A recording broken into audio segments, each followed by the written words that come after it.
Welcome to the Women of Distance podcast. I'm your host, Lauren Kramer. You're listening to a special Western States 100 pre-race episode featuring 12 athletes of the women's elite field.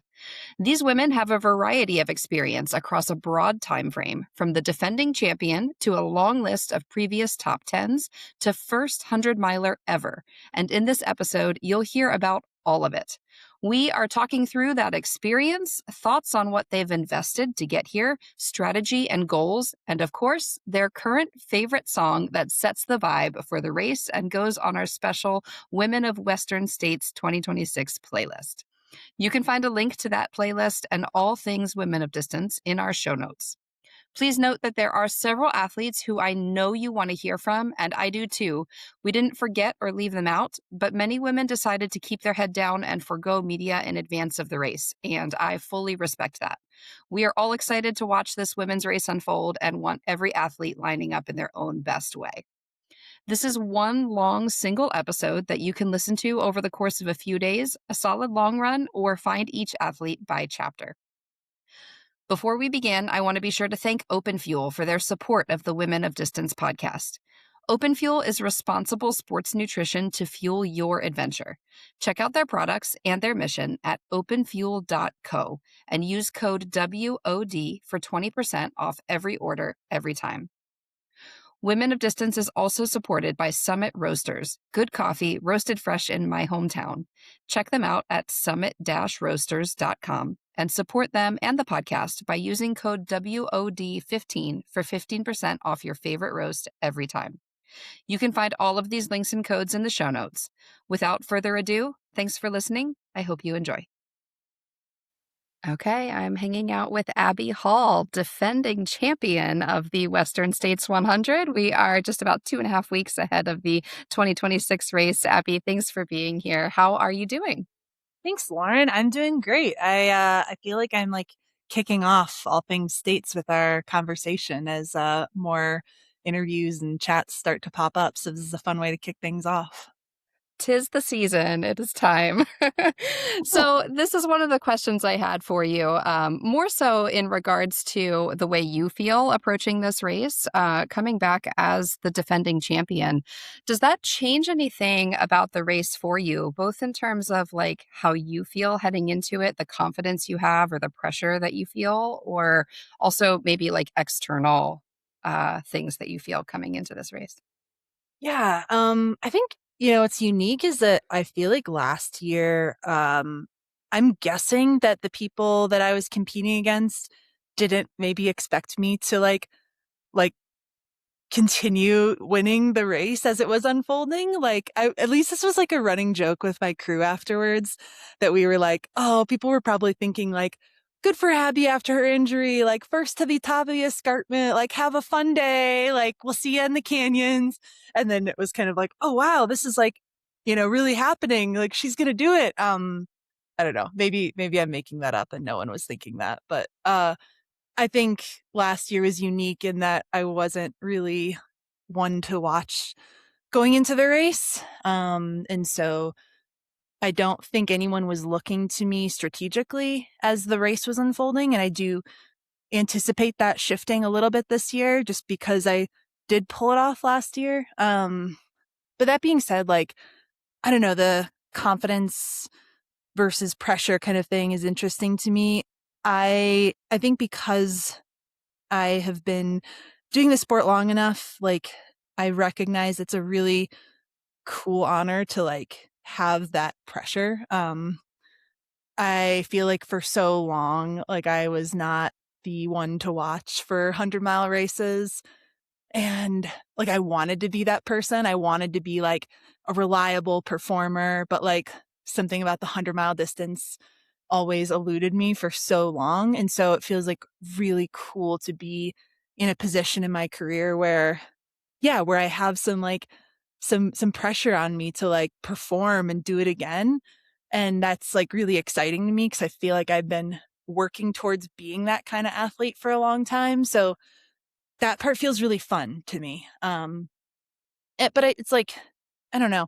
I think pressure has a negative connotation. It's also just feels like a really cool opportunity. I mean, yeah, last year was for sure, a career highlight for me. Like if it all if ended, tomorrow, like in terms of running, I would be like beyond happy with what I've accomplished. So it feels like I feel really free at the same time. I don't feel like Mm. I have to go prove something because my career's riding on it or there's so much in the line. It feels like just a really, I don't know, genuinely cool opportunity.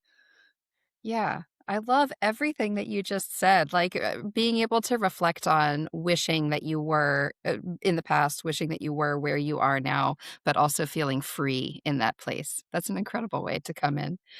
I'm reflecting on your race from last year a little bit in that when we had talked before the race, you had said that you learned at Black Canyon the previous year that you really wanted to take the race by the horns and go out hard and stay hard and keep the pressure on the whole way. And you did that and you executed it. And I am just curious, hearing you talk about maybe people didn't expect that. I think kind of the theme of this race is to go out conservative and build as you go through or wait for people to come back to you. And that's changing.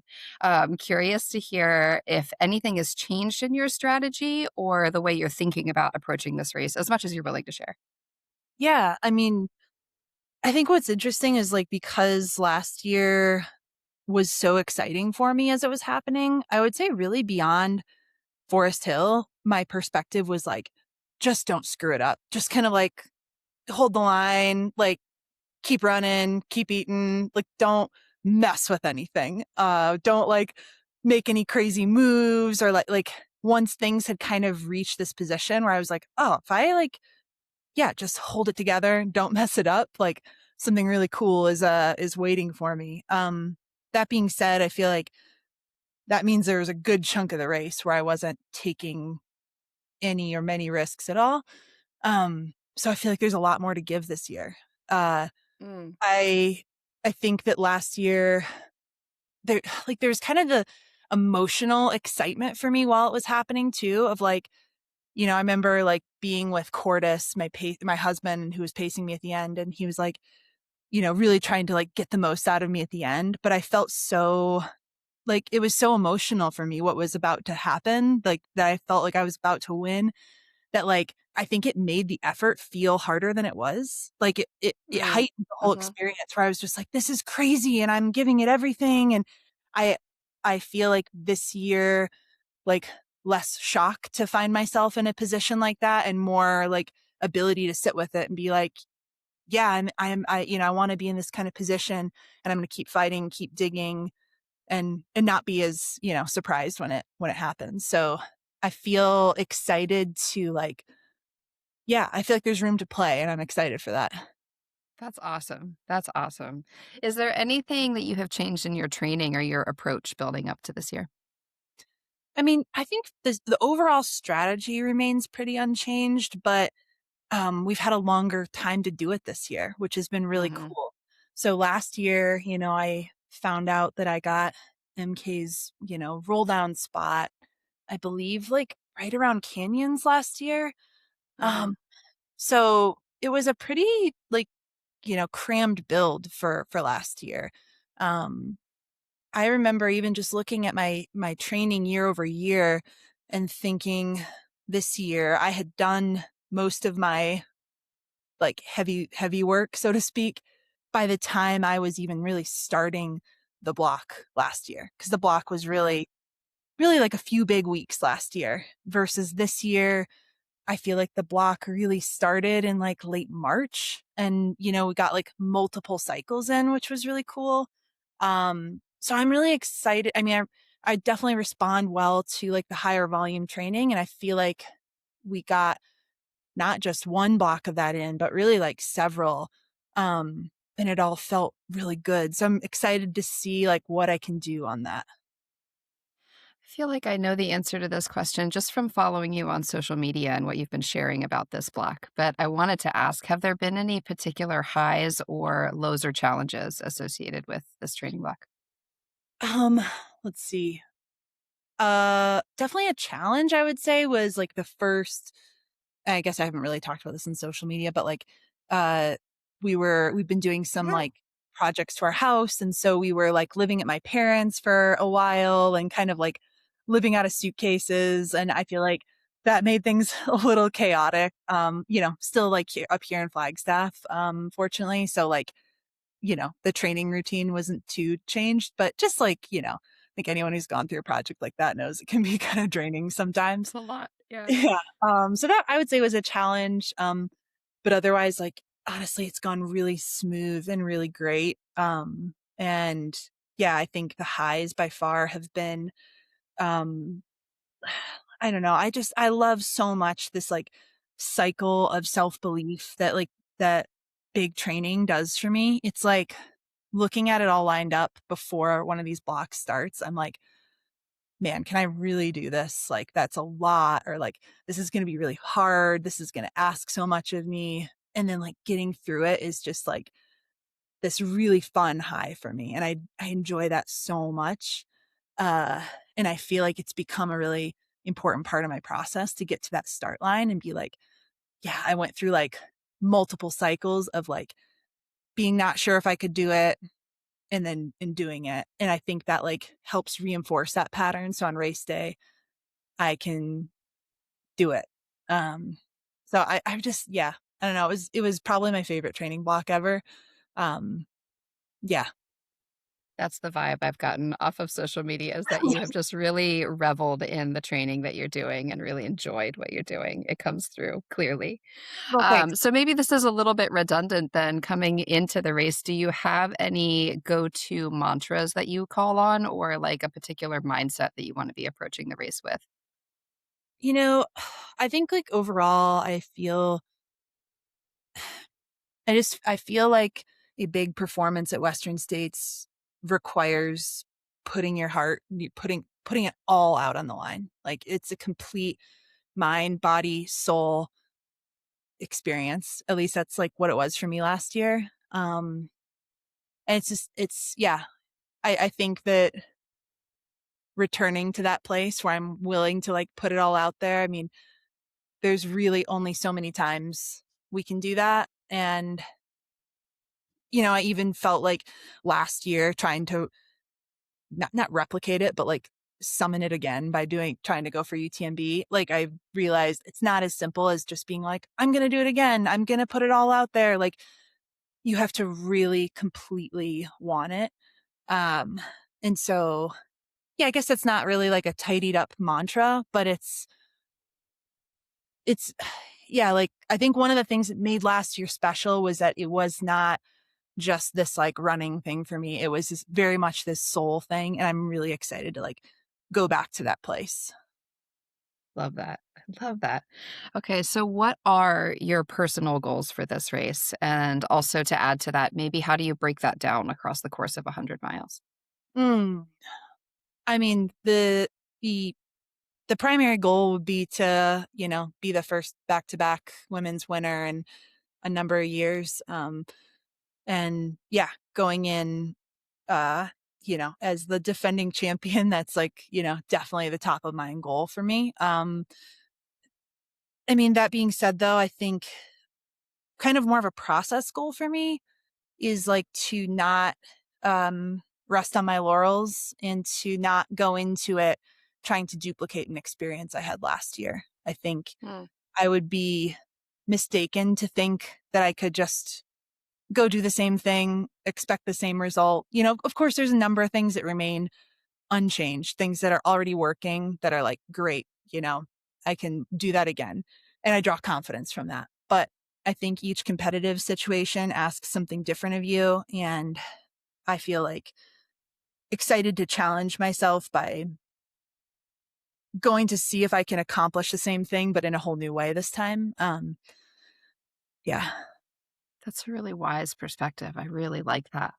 Okay, shifting gears a little bit, who is on your support team this year? Who do you have for crew and also pacers? Yeah. So, crew chief is my husband, Cordis.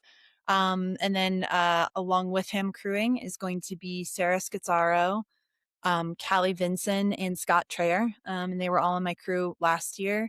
And then Scott is going to pace me to the river. And then, my friend Rod Farvard is going to bring me home from the river to the finish.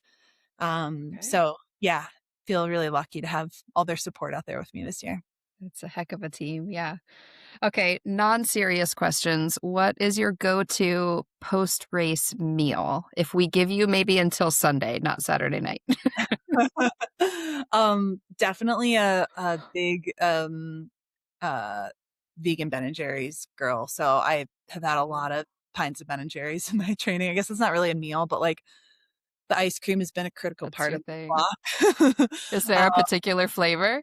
Oh, I really like they're also good. There's like the peanut butter and cookies one, milk and cookies.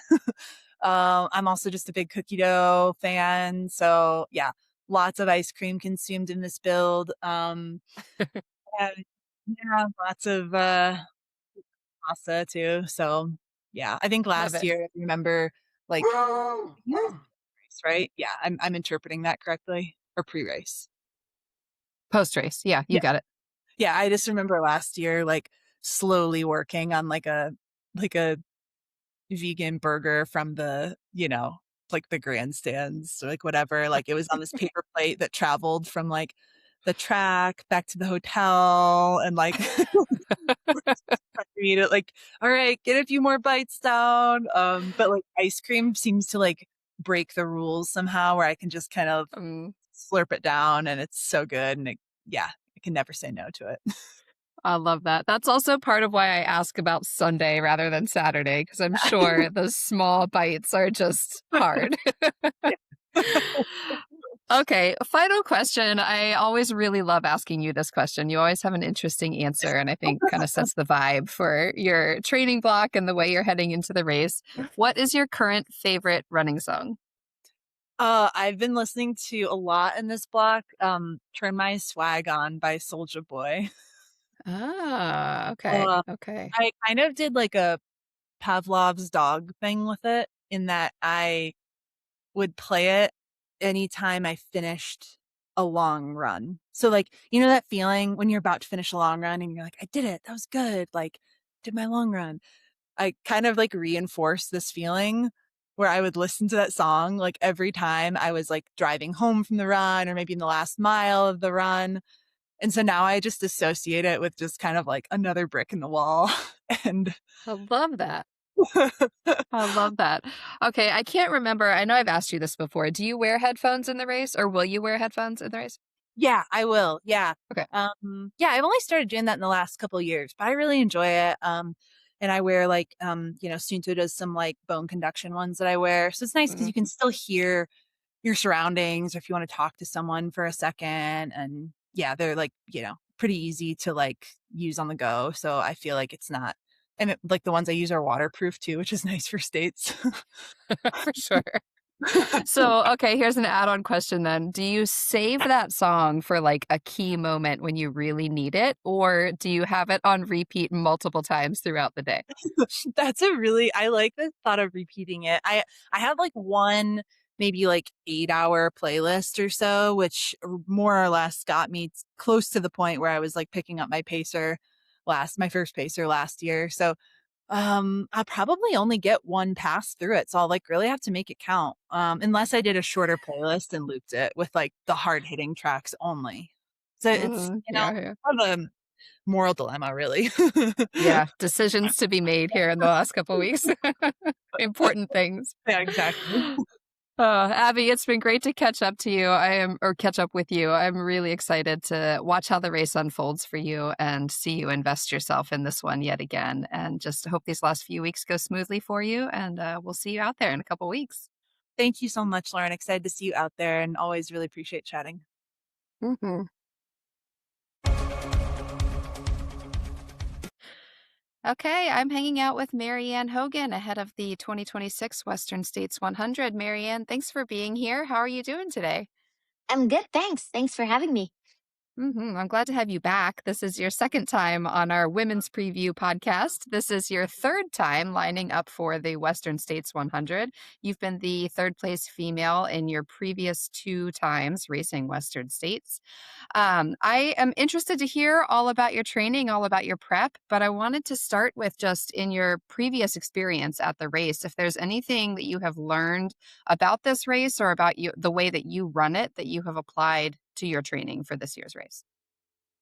I think when you run Western, you learn a lot of stuff, not just about the course and things like that. But for me, it was my first 100 mile, the first time I completed it. So I've learned a lot since then, of course, and I keep learning on a daily basis. But for sure, I think a lot of the things that I've been working on is actually showing up on the start line with no injury, which is the biggest challenge for me. And the last two times, I can't say that I have accomplished that. So that was really the focus this year, and we've changed the way that I prepared for this race specifically.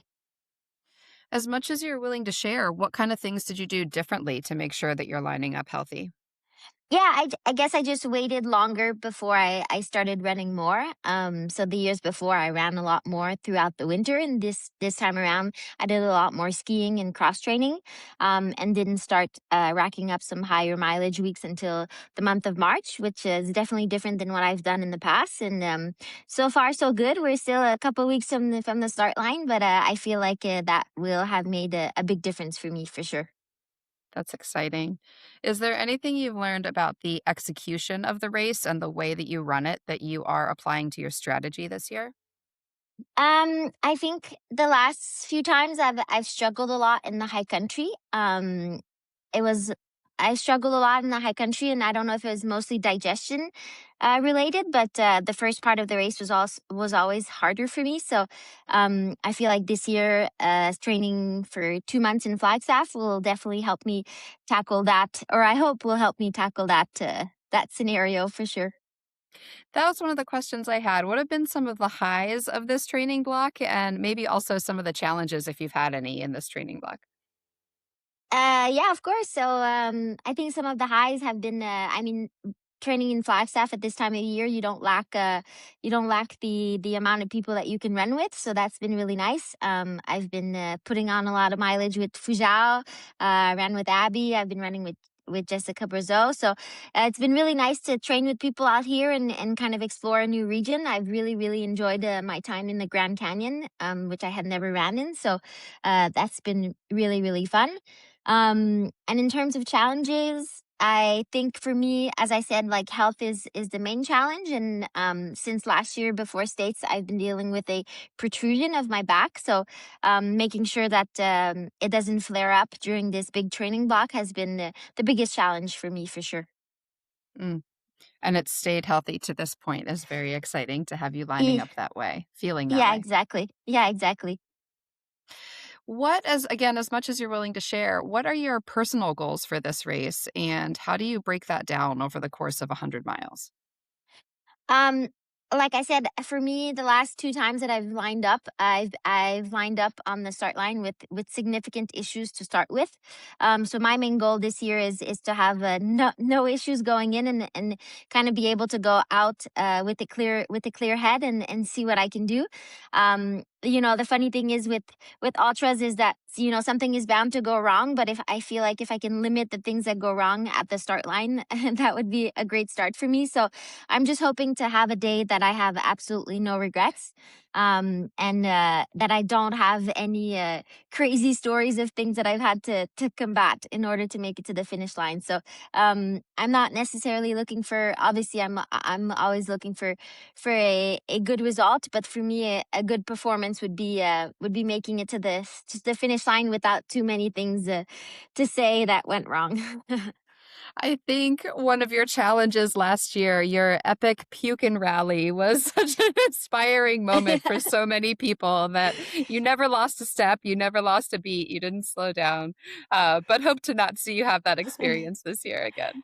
Yeah, Um, and I think go last year that was caught on camera once, but it's definitely not the only time that it happened throughout the race. So I'm hoping for a lot less puke and rally and just more rallying in a certain way. For sure. I love that. Do you have a mantra that you like to use for yourself, either in general or for this race, or one that you have in mind even for this year?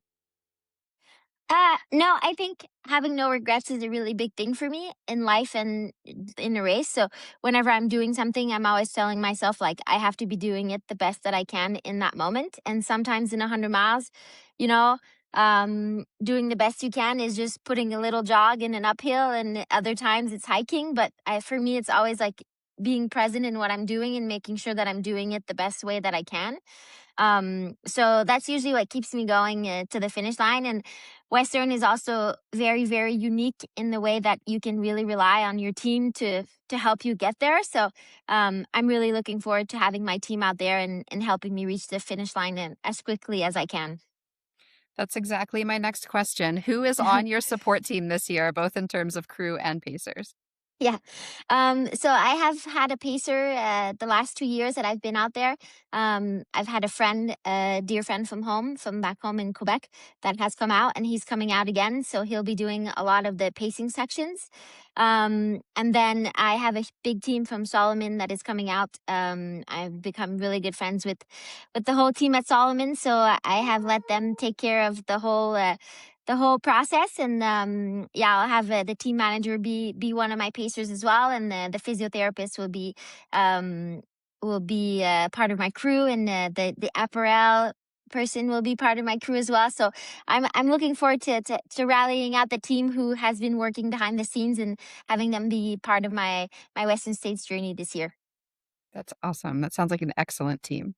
Yeah. All right. Non-serious questions for you. What is your favorite go-to post-race meal?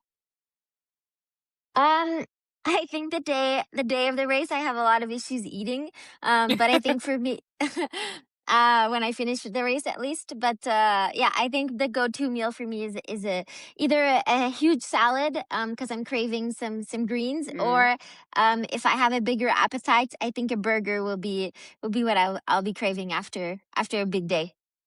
That sounds about right. Clear out some of the sugars. Yeah, exactly. What is your current favorite running song? Um, that's a good question. I I have been jamming out to the song that played in the Apex movie. It's called Go. Um, and it just makes you run really fast, because there's just a scene where the guy in the movie says that you have the duration of the song to run as far as you can, and it's a very outgoing song. So that's a song that I've been listening to. I love that. I love that. Maybe last question. Do you wear headphones during the race, or will you at any point along the way? Yeah, I wear shocks throughout my races for sure. Okay, awesome. I love it. All right, Marianne, thank you so much for spending your time with me and catching us up on how things are going and how your prep has been for Western States. Really excited to watch you line up for this year's race, and wish you the best both in the race and in these last couple weeks leading up to it. Thank you. Thank you. Mhm. All right, I'm hanging out with Fiona Pascall ahead of the 2026 Western States 100. Fee, how are you doing? I'm well, thank you, Lauren. Yeah, it's really good to be back talking to you again. I love that you're doing this podcast again, bringing a bit of a highlight into the women's field. So thanks for that. How are you doing? Totally. I'm good. I'm great. And I'm glad to be talking to you too for the second year in a row.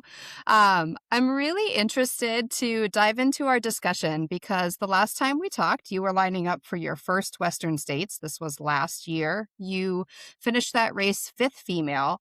And I think you had told me your intention for the race was that you really wanted to come out and learn the course, learn the race, get yourself into a top 10 spot so that you could come back and apply those learnings that you took from year one, apply them to year two. So that's my first question that I have for you. What did you learn out there last year, and how have you applied that to your prep for this year? Oh, yeah, good question.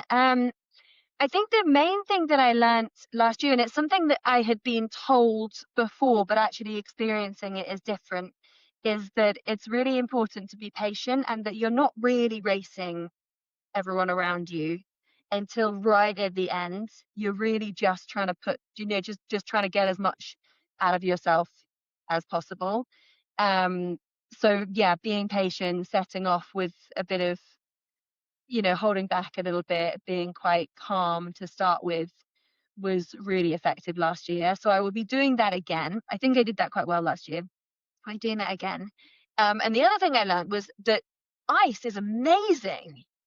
I was so nervous about the heat of the canyons and all of that, because I'd obviously done quite a lot of training in the on the course, and I just found it so overwhelming. I was so scared about it.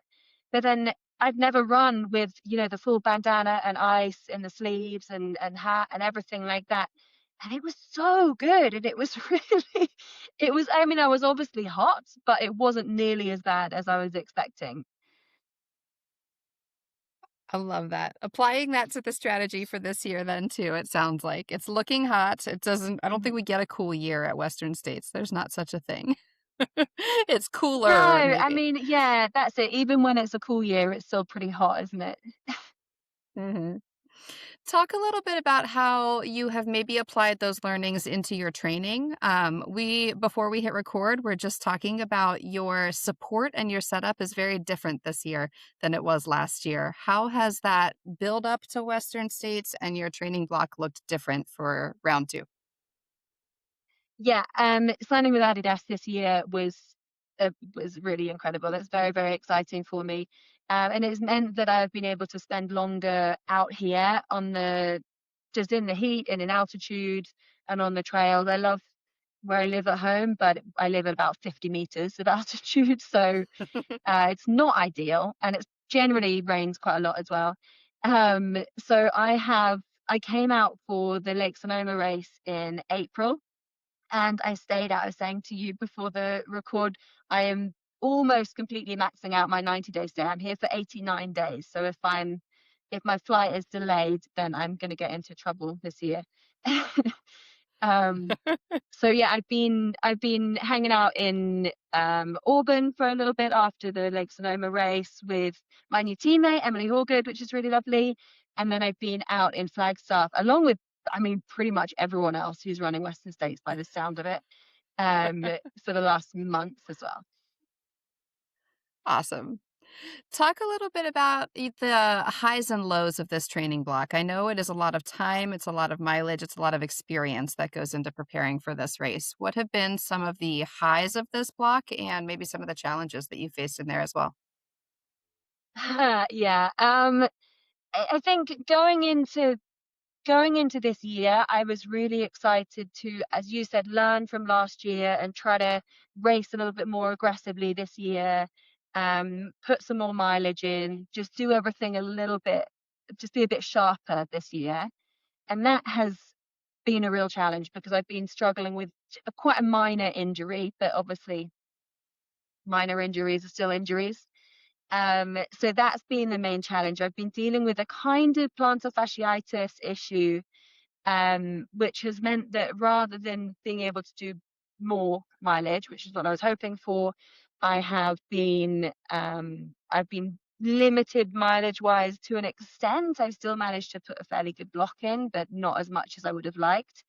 And I've not been able to do very much downhill running until the last couple of weeks. So it's been really fun. I've been really lucky that I've got my husband out here who's willing to do a lot of driving, because most of my days have looked like driving to the bottom of a mountain. He drops me off, drives to the top of the mountain. I run up to the top of the mountain, and then that's the end of the run, which has been, it would have been impossible without someone like a slave, basically, to do like, to do so much driving. And it's been really fun, and Flagstaff is a really good place for it because there's nice sort of runnable trails. But it's not been the kind of, really fun long runs, doing the big Grand Canyon things that I was hoping to do. And there's been a lot of kind of question marks over what kind of training I should be doing, whether I should be thinking about racing at all. And every time, it's the same with every injury, isn't it? Every time you take a step and there's no pain, you're like, oh, I'm cured, I'm fine now. This is great. I'm going to go run a massive run tomorrow. And then the next day it hurts and you think nothing's going to get better. I'm never going to be able to get over this injury, kind of thing. So it's been really, really fun being in Flagstaff, hanging out with some of my teammates, exploring this amazing area. But there have been, yeah, quite a lot of lows and question marks and things as well. So, as you come into the race, then, what kind of goals have you set for yourself? And maybe how do you break those down across the course of a whole day, of a whole 100 miles? Yeah, I think my goals have changed. And it's kind of tricky to put goals together when you haven't um had any kind of long runs and things. So it's quite difficult for me to kind of figure out where I am in terms of fitness. I think I really just want to break the goals down this year. I mean, obviously everyone wants to do well. I would like to do as well as I did last year, or maybe better, or maybe just top 10. That would be great in terms of an external goal. But really, I want to basically do what I did last year and just hope that I'm, a year faster, because I know that without the injury, I'm a better athlete than I was last year. But with the injury, that puts a question mark over it. But it might be absolutely fine. So I don't want to kind of use the injury as an excuse and just set off slowly and see what happens. I want to just be a little bit more aggressive, um, and just keep pushing all the way to the end. And also just appreciate being there, because I think I really did that last year, but it's a really amazing race. And I think it's quite easy to get bogged down in the competition, but it always might be the last time you do the race. So I want to soak up the atmosphere as much as possible. I love that. You might have already answered my next question right there, but the next question is, do you have a go-to mantra or a mindset that you want to approach the race with? Yes. And I might have this written down on my arm, actually. I haven't decided. I might have a few things written down on my arm.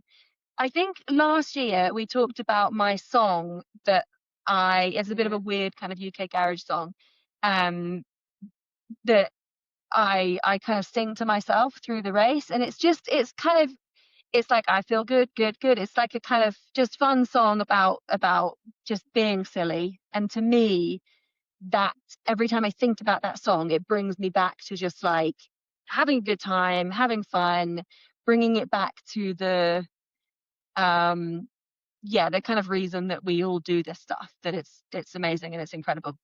And there's one line in this song that is it just goes, tell me how you're feeling. And then so that's kind of my mantra. And that when I hear that, tell me how you're feeling, that kind of brings me back to the song, and it gets the song in my head, and it just makes everything seem more fun. So that's my kind of mantra for this year. I love that.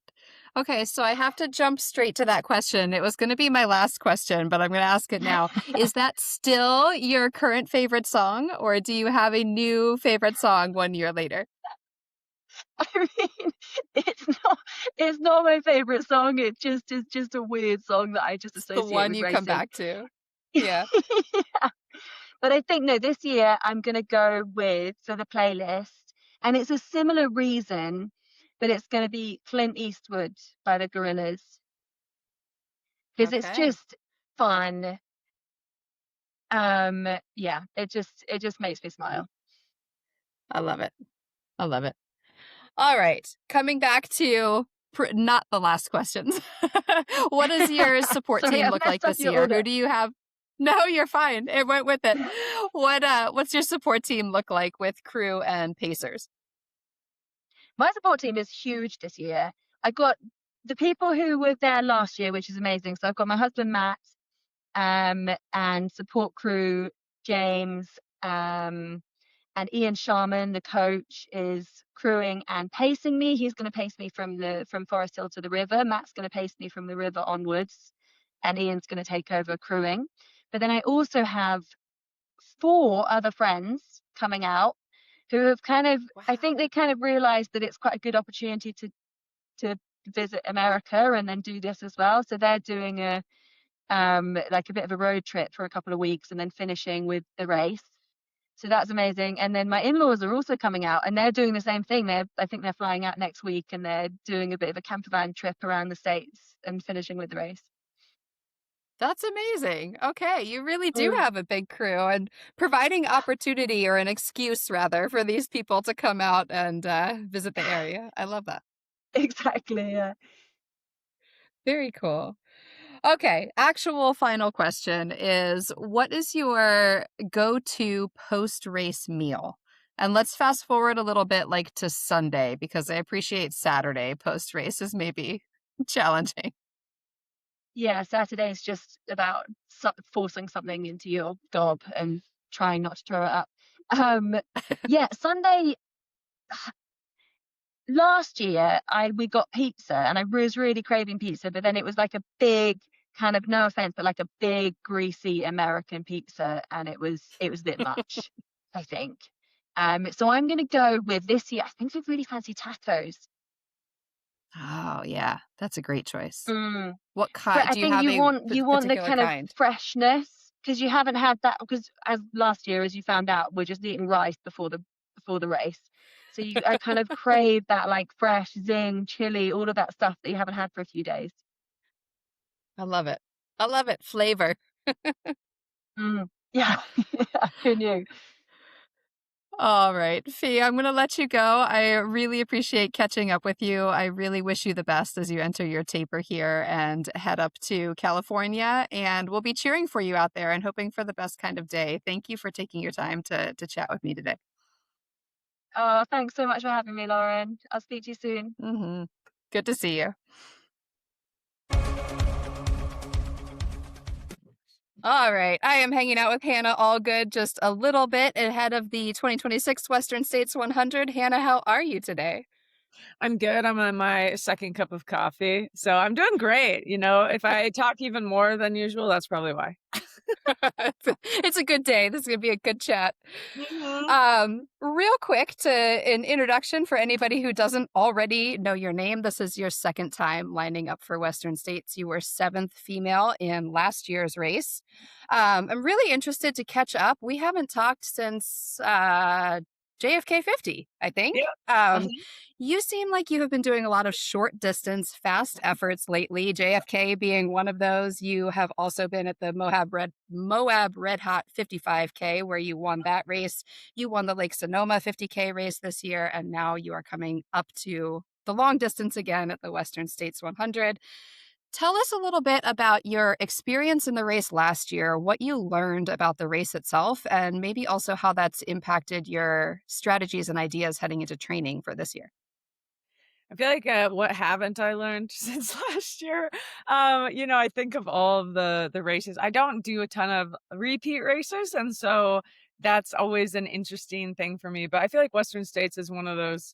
Your first one, you're gonna learn a lot, no matter what. You know, whether it's how hot it is, whether just how just brutal of a course it is, where people are like, it's so runnable, where it obviously is fast, but there's a lot more to it than just that. So yeah, I feel like I've kind of learned everything across the board as far as like training into it has changed. My idea around heat training has changed. My idea of how we're going to do nutrition. So basically, we're entering Western States with like an entire new slate, which is exciting. So I'm really excited to test everything out. But yeah, training's been good. And I know you mentioned JFK, and it's kind of funny to think back now because I ultimately also did JFK for Western States training, which is kind of at this point, I'm like, I've been thinking about this race for way too, way too long. But yeah, so I feel like kind of everything, my whole approach has changed, which is exciting, and also a little bit of an experiment. Yeah, totally. As much as you're willing to share, what kind of things have you changed in your training? Yeah, so this year in general, my overall volume has just changed significantly. Like training a lot more, and a lot more for me. You know, everybody has their their differences. But yeah, like I would say a lot of like last year, one of my like peak weeks of training is now like a normal week of volume for me, and so that is something that has really changed. But also too, like we've progressed that now over the last entire year. So it's not something that just happened for Western States, but that's been going on now for 12 months, of just like slowly building that up so that my body was actually ready. Um, And then the other big thing on that piece is I've added a lot more vert this year. Like last year, prior to seeing the course, even going on the canyons, I was like, I don't need a lot of vert, like it'll be fine. And then I went on the course last year and it was probably like 3 weeks. I think it was the first week in June. It was like 3 weeks before the race. And I was like, oh my God, I have not done enough vert. Like, oh my gosh, what am I doing? And so that has changed significantly too, where I just leaned into a lot more, like not different in specificity, but more just like overall vert during the week has gone up. And so yeah, essentially everything in the training category has gone up, which is exciting and good. Yeah, and then heat training, I think just spending more time like out in the heat, but also, we bought a sauna in January. So being able to utilize that where it's like as soon as I get home from a run, I can like pop into that, which has been a huge change then even just like, okay, what time can I get to the gym? And obviously that is a very privileged thing that I'm lucky to have, but also it's been really nice to just have that right on the docket. So I'm not spending, any time in heat suits or rain gear or anything like that, which thank goodness, because last year I only did that a couple times and that was almost had my mental breaking point. Yeah, understandable. Yeah. All right. So, amidst all of those changes, what have been some of the highs and also maybe some of the lows or challenges of adjusting your training block that way? Yeah, I would say one of the harder things for sure is like because we've had greater volume, I think some of the hard part is like trusting that it'll be okay. When I see huge weeks, I'm like, are you sure? Like, are we sure we can do this? And so there's definitely been that element of having to trust my coach, but also even honestly just like trusting my own body. Just seeing some numbers that seem insane for me. Um, so yeah, that's been I think the hardest part is like thankfully my body has felt relatively good this whole time. Obviously there's lots of fatigue when you're doing that. But overall nothing too crazy. And I would say kind of the on the same side of that coin, like some of the highs are just also feeling pretty empowered that my body can do that, honestly. Like if you told me again, even a year ago, even 6 months ago, that that's what we'd be doing, I probably would have laughed for a lot of a lot of reasons. But I think again, being able to trust my body, I think that also gives me tons of confidence leading into the race where just thinking just how much I did in training is like I couldn't have done more. And I think that's a really empowering place to be. Think we're sitting here on the very tippy beginning of your taper. So it'll be exciting to see how you that takes shape for you as you truly Yeah. get into your taper and get race ready. Yeah, Um, even the other day I was laughing actually because I had like a couple of like smaller days and then I had to work and I was like, I feel amazing. And I haven't felt amazing, in months at this point. So I'm excited for that too. I'm like, wow, hopefully it'll feel like some little magic happens. it's coming. It's Yeah. coming. All right. So what are some of your personal goals for the race? And maybe also how do you break that down across the course of a day, across 100 miles? Yeah, obviously I have my time goals and things that I want to achieve there, but I think even more so now being more familiar with the course and honestly even thinking back to last year, like I would say I was really happy with how I paced the beginning into like Michigan Bluff and even honestly into Forest Hill. But some big goals are like not puking at Michigan Bluff and not getting to Forest Hill and telling my pacer, like, all right, we just gotta get to the finish line. And so there's definitely goals like that where I think, last year, just as always in these ultras, you have little like bumps and bruises and all the things. But I think it's easier this year to kind of chunk things up in my mind. Just because I'm more familiar with the course and having the experience of last year, knowing where I can push and even honestly, I have just better ideas of where like the uphills are on Cal Street versus kind of more being just out there a little bit like where are we going? What are we doing? And not that that was totally what I was doing, but yeah, we got into Forest Hill feeling a little cooked last year, and so I was even happy to just honestly stay in seventh place. So yeah. So maybe this is a good segue into the next question then. Who is on your crew and pace team this year?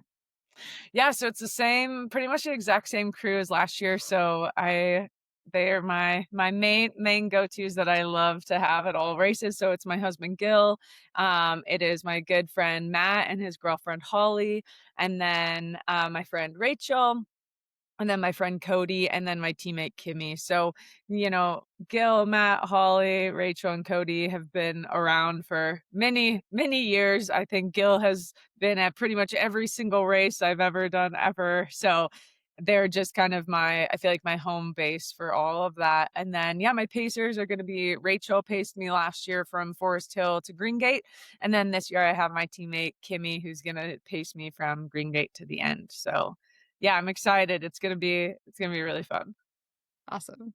All right. I always like asking you this question. I feel like you are big on mental performance and the mental game. Do you have any go-to mantras or maybe sort of a perspective that you want to take on your approach to the day?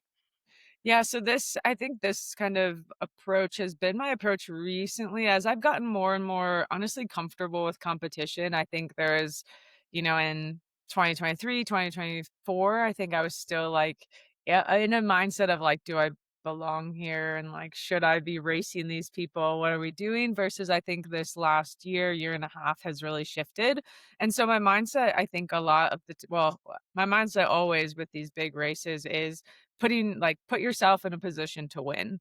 And I think that is a huge aspect that I want to be smart about how I'm racing, but I also never want to leave anything on the table where even last year, yeah, sure, things derailed a little bit, but also getting into Forest Hill in fourth, like that was something where I was like, okay, I'm in a position to podium. I could potentially win if I had something, obviously Abby was way far ahead of me. So the ability to win last year was pretty low, but I think that's where I always just want to put myself in a position that can get me on the podium or win. So that's definitely a mindset going into this race. And then on top of that, I think the other thing I always say is, like, remaining calm, like, calm and steady is where I think I always lean into that, especially these events, you hear a lot of chat on you have to the race starts at the beginning, and sure, it does, but also 100 miles is a long, long, long, long way, and I think we forget how much can change, in that time. We as female athletes and athletes across the board have obviously gotten way more dialed, but it's still anything can happen, so I think it's really important to be smart, stay calm, and problem solve as you go. I love that. I love that. All right, fun questions. What is your go-to post-race meal? And I'm going to caveat that by saying, like, maybe Sunday, maybe not immediately post-race. Yeah, I'm such a sucker for, like, chicken tenders and fries or, like, mashed potatoes. That's always my go-to, something that's little bit not I just need something savory that you're Yeah. just eating gels all day, and I feel like fries and chicken tenders are usually the few things I can get in. So yeah, that's usually what I go to. Oregon, like I said, mashed potatoes, but usually those aren't like just not places don't just have mashed potatoes hanging out. So fries are easier to come by. An easier one at a time nibble too, if you need to. Exactly. Exactly. All right.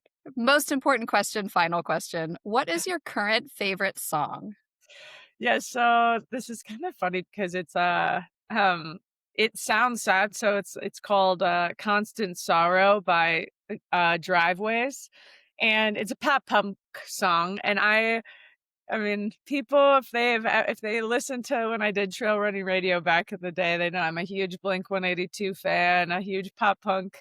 That's kind of what I listen to all the time. And so yeah, I listened to the whole playlist during like Sonoma, and so if you don't like pop punk, it's not your vibe. But for me, that's kind of what like gets me going.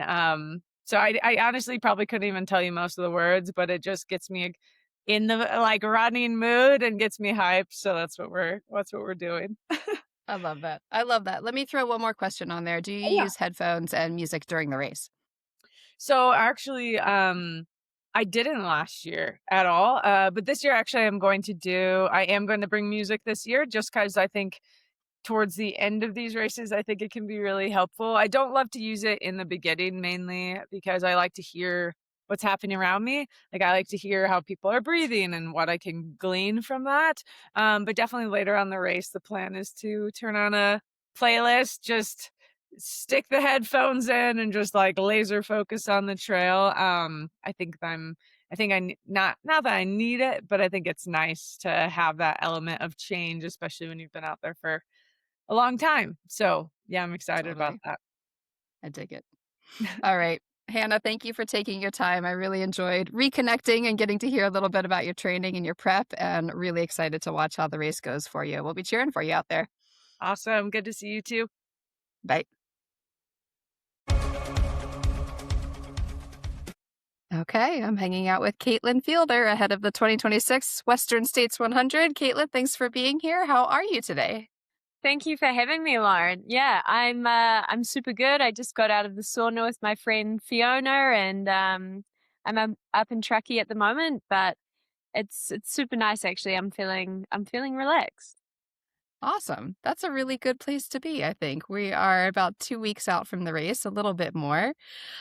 Quick introduction for those who don't already know. You were here last year for your first Western States. You were 8th female at the finish line. And I don't think it was until you got home, maybe after the race, that you realized you had torn your quadricep during the race.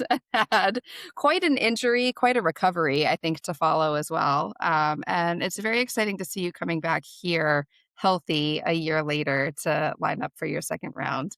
Talk a little bit about that, maybe, and like how your recovery went and the kind of trajectory that it's been over the past year to bring you back here. Yeah, I mean, so actually it was interesting because yesterday we ran that section of the course where I tore Mm. my quad. Um, so it was interesting kind of revisiting that. But I did kind of know during the race that something had gone wrong with my quad, but I think you just kind of try and mute out the seriousness of the sensations along the way. Um, and I think I didn't maybe take it as seriously at the time as I should have and just plodded on. But yeah, so I think it was a few days after I got back to Spain that I realized it was kind of a serious injury, and I went to the A&E, like the emergency section, and they asked me how I'd done it, and I think maybe weren't as impressed as I thought they would be with the fact that I kept running on it for, it was like, I think it was 48.3K I found yesterday. But yeah, so I had 2 tears in my quad. One tear was around 8 centimeters long, and the other tear was just like a smaller inner thigh tear. But the recovery from that it was almost 2 months without running. And then I think maybe, yeah, around 6 weeks. And then from there, it was just like obviously a very gradual introduction back into running. And even it was a really slow time until I could get on a bike, which is something that I use regularly. But it was just more the flexion of the leg that my like quad actually just couldn't even withstand. So even just bending my leg was really painful. So it was a really long recovery back into it. And my first race back was World Champs actually, which was an interesting choice, I would say. I was very Yeah. I was very ambitious racing that race. But that led into a better race for me at Templiers. So it all kind of leans into each other. But yeah, it was a long recovery after Western States, which was unfortunate, obviously, but sometimes it just comes with the territory. And that was something that I had to deal with along the way. What do you feel like you learned from that experience specifically, but also like about the 100 mile and about this race from that experience? Do you feel like that was a learning experience that you can take into this year and maybe how 100 miles is supposed to feel or how you want 100 miles to feel as opposed to that experience last year? Yeah, it's kind of difficult because obviously last year went about as bad maybe as it could have gone. Well, I won't jinx it actually. A lot of things can go wrong, but it's hard for me to take last year's experience and try and mitigate those feelings that I had during the race because it was such an outlier, I think. But apart from me tearing my quad, like I actually feel like I had a really good race in the first 110 odd K. So it's quite hard for me to try and reflect on it and change things because I think it actually was going really well for me and I had really, really good feelings coming through Forest Hill and I was really comfortable where I was in terms of the race itself. But I think I'll take a lot in terms of just more confidence having already raced it and raced 100 miles now and knowing that I can run the distance and have more confidence in myself in that and just have more confidence in where I feel I can be positioned in the race itself, I think. Um, but in general, I'd say I don't generally dictate my race by other people's races. So I think it's still just to do with myself and how I'm feeling on the day and yeah, taking whatever comes and trying to deal with it along the way. I think last year coming into the race, you also had a lot of life going on off of the run. How has your training and this build up this year looked different for you, if at all, in terms of I mean, miles and stuff? it's completely different, to be honest. Like, as you mentioned last year, it was quite difficult, the lead in. Mainly, obviously, my mother-in-law had terminal brain cancer. And so I wasn't sure if I would even be lining up until a month before the race. And just that in itself, like we were moving around a lot from Europe back to New Zealand, which is a pretty long haul flight to do and is quite hard on the body.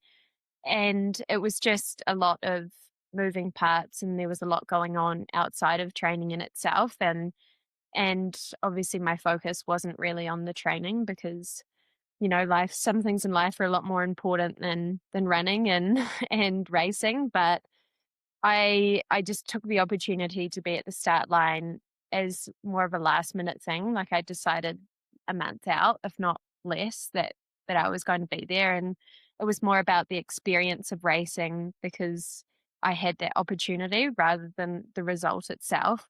But during the race, obviously, mentally for me, I saw an opportunity where I could be racing quite well, and it's quite hard to backseat that with the knowledge that you maybe don't have the muscular endurance to cope with the 100-mile distance. But everything has changed in relation to my training, like just knowing that I'm planning on racing this from this time last year has meant everything has kind of changed. I wouldn't say that I'm doing like crazy high mileage or anything massively different, but it's more just more consistency of my mileage, more consistency of my like training on the bike as well throughout the time. And I've just been in Andorra, so I've been at altitude training really well with my familiar environments, and just the knowledge of preparing myself for a race has been the biggest thing, rather than just kind of taking a really cool opportunity and hoping it'll go well. I feel like I'm a bit more prepared this time. Yeah, it sounds like it. Have there been any particular highs or any particular lows or challenges in this block?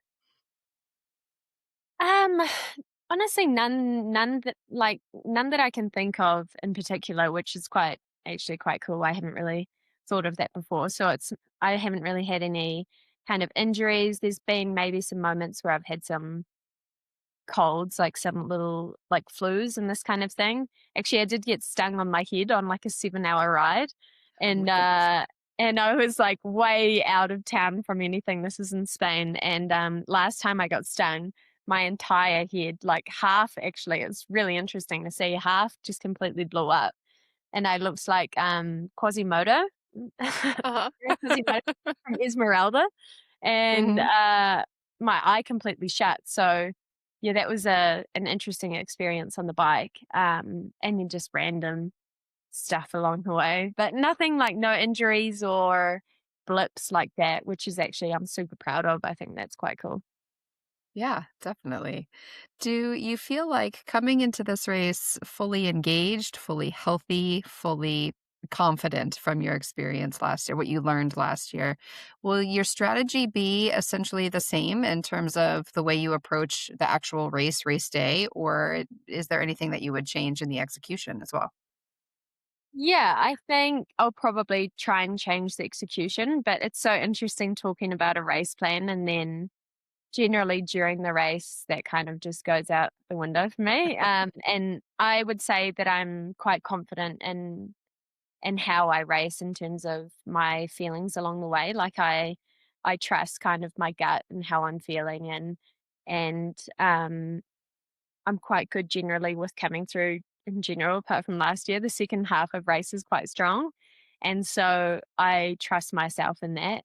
But I would like to be more in the mix. I think last year I was racing on, I was a bit scared, which is completely normal, I think. And I still have a huge respect for the distance because I think you'd probably a bit crazy not to have respect for a 100-mile race. But yeah, I think I just want to be more in the mix of it, more up the front because I think like coming 5th to 10th for me is probably like they're all relatively equal. Like it's amazing to come 8th and stuff, but looking back on it, I feel like I just really want to try and be further up the front because I feel like I might as well spin the dice and see how we go. So that sort of answers my next question. What are your personal goals for this race? But also, how do you break that down for yourself across the course of 100 miles? Obviously, survival, get to the finish line is one thing. Feeling good, but good can be quite different, I think, along the way. But I honestly, I assume that every single kind of woman that you're interviewing on here will be saying that they're wanting to win, and that's what I'm expecting from everyone else on that start line. And I feel like that shows respect for my fellow competitors and also the race in itself because we're all trying to take this as seriously as we can. So yeah, I mean the dream is to win the race, and I think along the way I want to have that in mind, but I also want to race my own race and not be dictated or caught up with somebody else's race plan because I think that can cause some issues maybe along the way as well. Like it can obviously create greatness sometimes, but I think also in such a long race, it can be difficult to remember your own pacing or your own rhythm when you're kind of being dictated to by somebody else's pace. So I don't want to be too caught up in that, but at the same time, like I'd like to be up there and in a move if there's a move or it's a long time. So a lot can change, but yeah, I'd like to try and be there and hopefully I will be. And hopefully I'll stay there too. It's different being up there and staying there. You could be up there and then completely bonk and blow out. So I mean the key is to stay up there. Mhm, right. I think I really appreciate what you said there. And it is something that I have heard a lot more this year and I've seen it changing over the course of the past year and a half, maybe, of women being willing to say that they want to come here to win. And also adding to that exactly what you said, that showing up, trying to win, trying to race your best is a sign of respect to your competitors and that everybody is on that same wavelength. And I think that's really cool to hear women vocalize that. I'm not sure that it's a new emotion, but to hear it said out loud, I really appreciate and respect and think it's very cool that women are willing to speak that way about their race, about the competition. And it's new and different, and I really like hearing it. It's cool. Yeah, Um, I think it's cool. Like we're gaining confidence as a whole as women, like in the sport, and you can see that through the yeah. times that are putting down in these pretty historical and significant races along the way. And yeah, I expect my teammates and my friends to be wanting to win out there, and it doesn't mean that I'm not like cheering them on, and but you'll always want the best race for yourself. Yeah, absolutely. Shifting gears just a little bit, who is on your support team this year in terms of crew and pacers? So our team nutritionist, Meredith, who crewed me last year, will be crewing me this year. And we have different A and B crews with her, which will be awesome. And then I have Nienke Brinkman, who's a fellow friend of mine. She's racing Broken Arrow, and she will be pacing me. Which is awesome because we used to race together a long time ago with Golden Trail races. And then my other pacer, well, there's kind of two, but it's like an option between either one of them, and it'll be Mael or Beth McKenzie. So there's a few there. Awesome. I love that. That sounds like a great team. I think I just saw earlier today too. Are you and Meredith doing a panel at Yes. TrailCon together? Yeah. Okay. Yeah. I was just scrolling the schedule like before we got on the call. So that's talking cool that about she's also going to food. be there to crew. We're talking about food, which is a great conversation. Good conversation. Yeah. Most people say nutrition, but it's just food. So that actually completely leads into my next question. These are non-serious questions. What is your go-to post-race meal? Honestly, this is so hard because like everyone's like, you must be hanging out for it, during the race. But like, honestly, the last thing you feel like when you finish one of these races is like food. But it's not uncommon for me to get a burger and then eat it cold in bed at like 2 a.m. when I wake up like starving. Like I did that sounds appropriate. Yeah. I did that this year at Tarawera, and I did that last year at Tarawera. And I think I might have had like a burrito or something after Western States last year, but the problem is now that I'm gluten free, so it's a real hit. It's a real hit to the fun meter of that is food, And so if I can find like a smash and gluten free burger, I'll definitely have that. Or the guts are going to be in haywire anyway, so maybe I just go full gluten. Just whatever, let it rip. No, let it rip. Okay, final question. This is my favorite question. What is your current favorite running song? Yeah, this is great. I've honestly, before you even asked me, I knew it because this is my favorite song at the moment. It's I think it's Fred Again, and it's called Lights Burn Dimmer. I love that song. That's on like repeat on my list as well. It is such a tune. Like it is such a tune. It's just so good. And yeah, I mean, absolutely. You talk to Marianne Hogan and she listens to one song basically on repeat the whole time. And if I was doing Marianne, I'd just be doing that. I wouldn't get sick of it. There's no way. I love that. Great choice. I love it.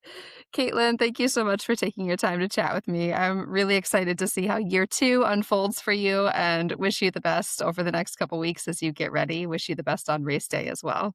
Thank you so much. And I'm glad we finally found a slot to talk because it's so good talking to you. Me too.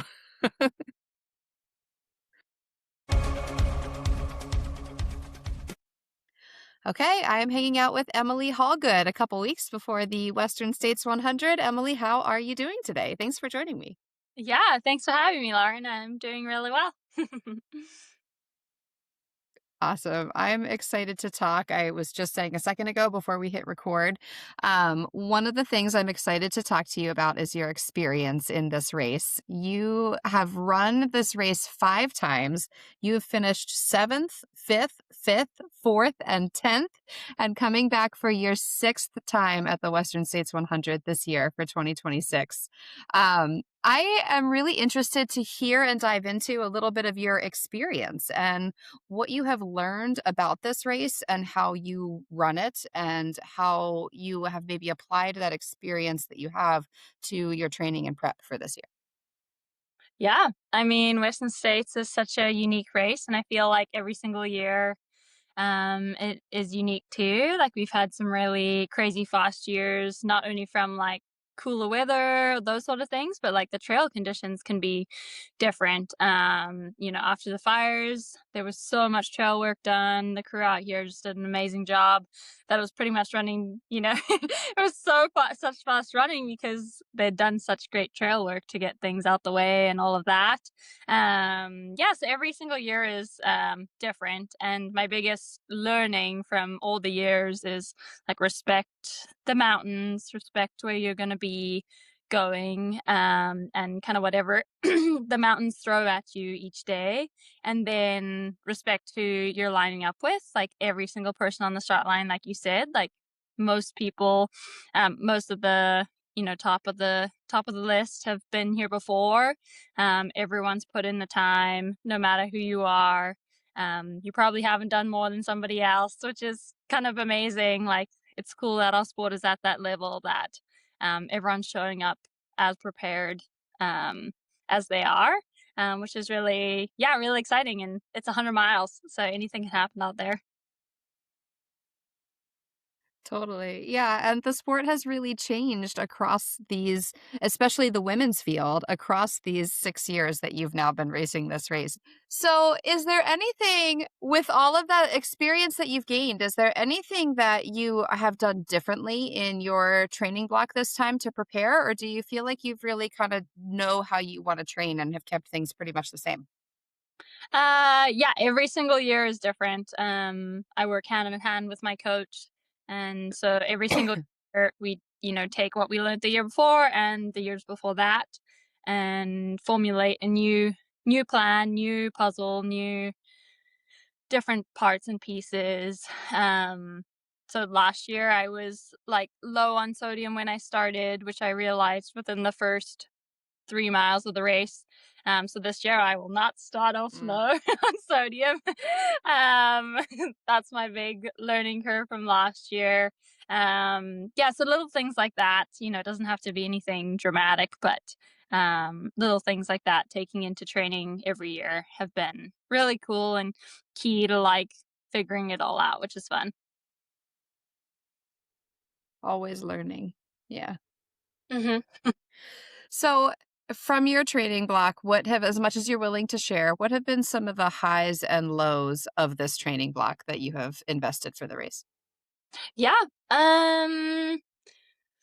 Highs and lows. I don't think anything like too crazy, which is fun.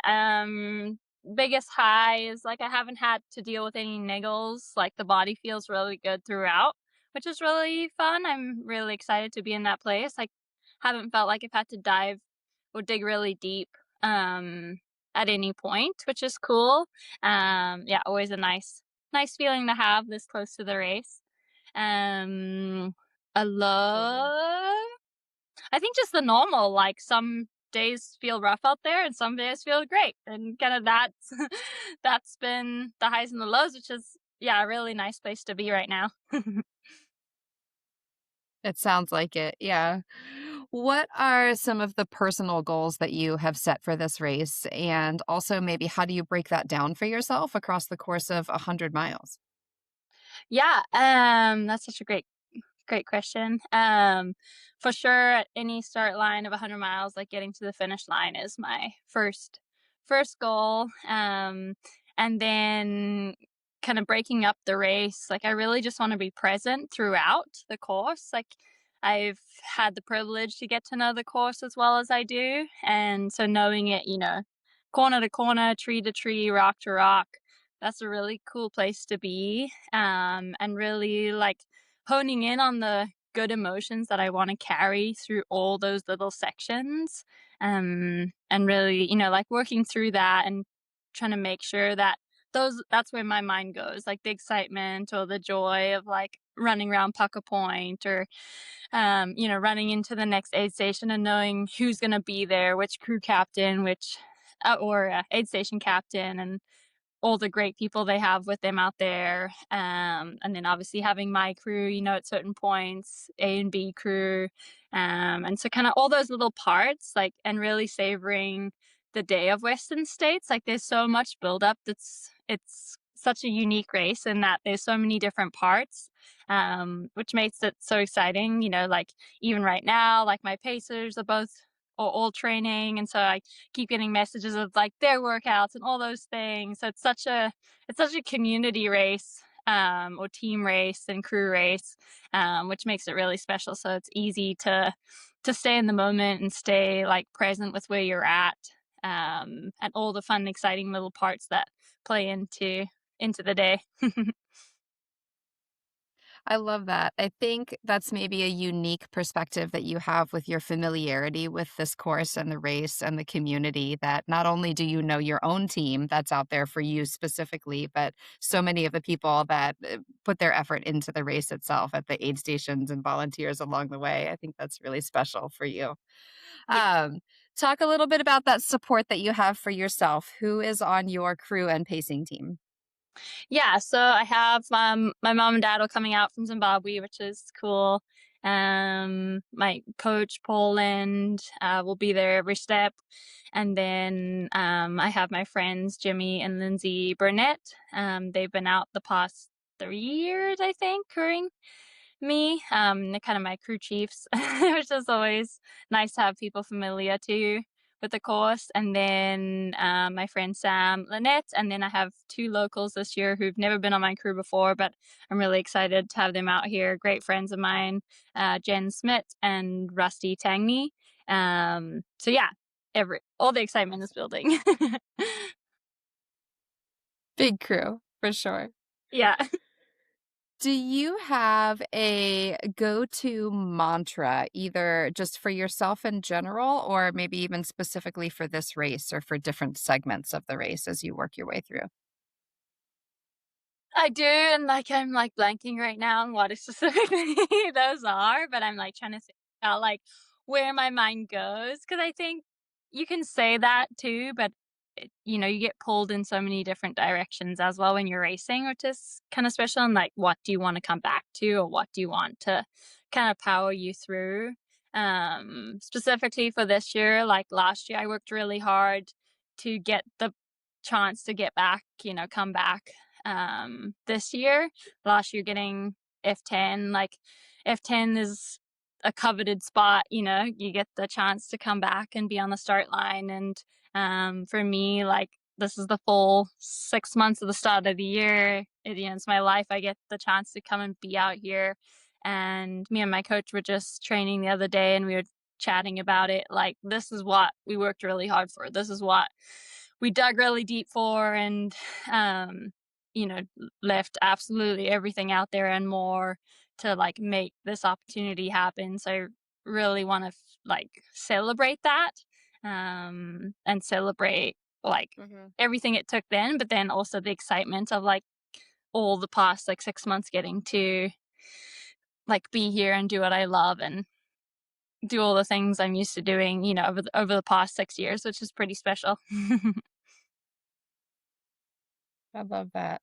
This is not a question I prepped you for, but I'm just curious, in the time that you've been running this race and talking about mental focus and what you want to come back to when you're out there in the race. I feel like the spectator and the fan support has changed quite a bit especially last year, I think maybe.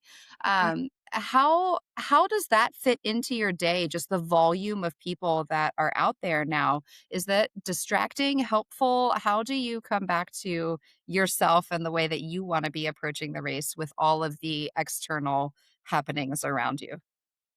Yeah, I think you are, well, I am so like focused on like what I need to do.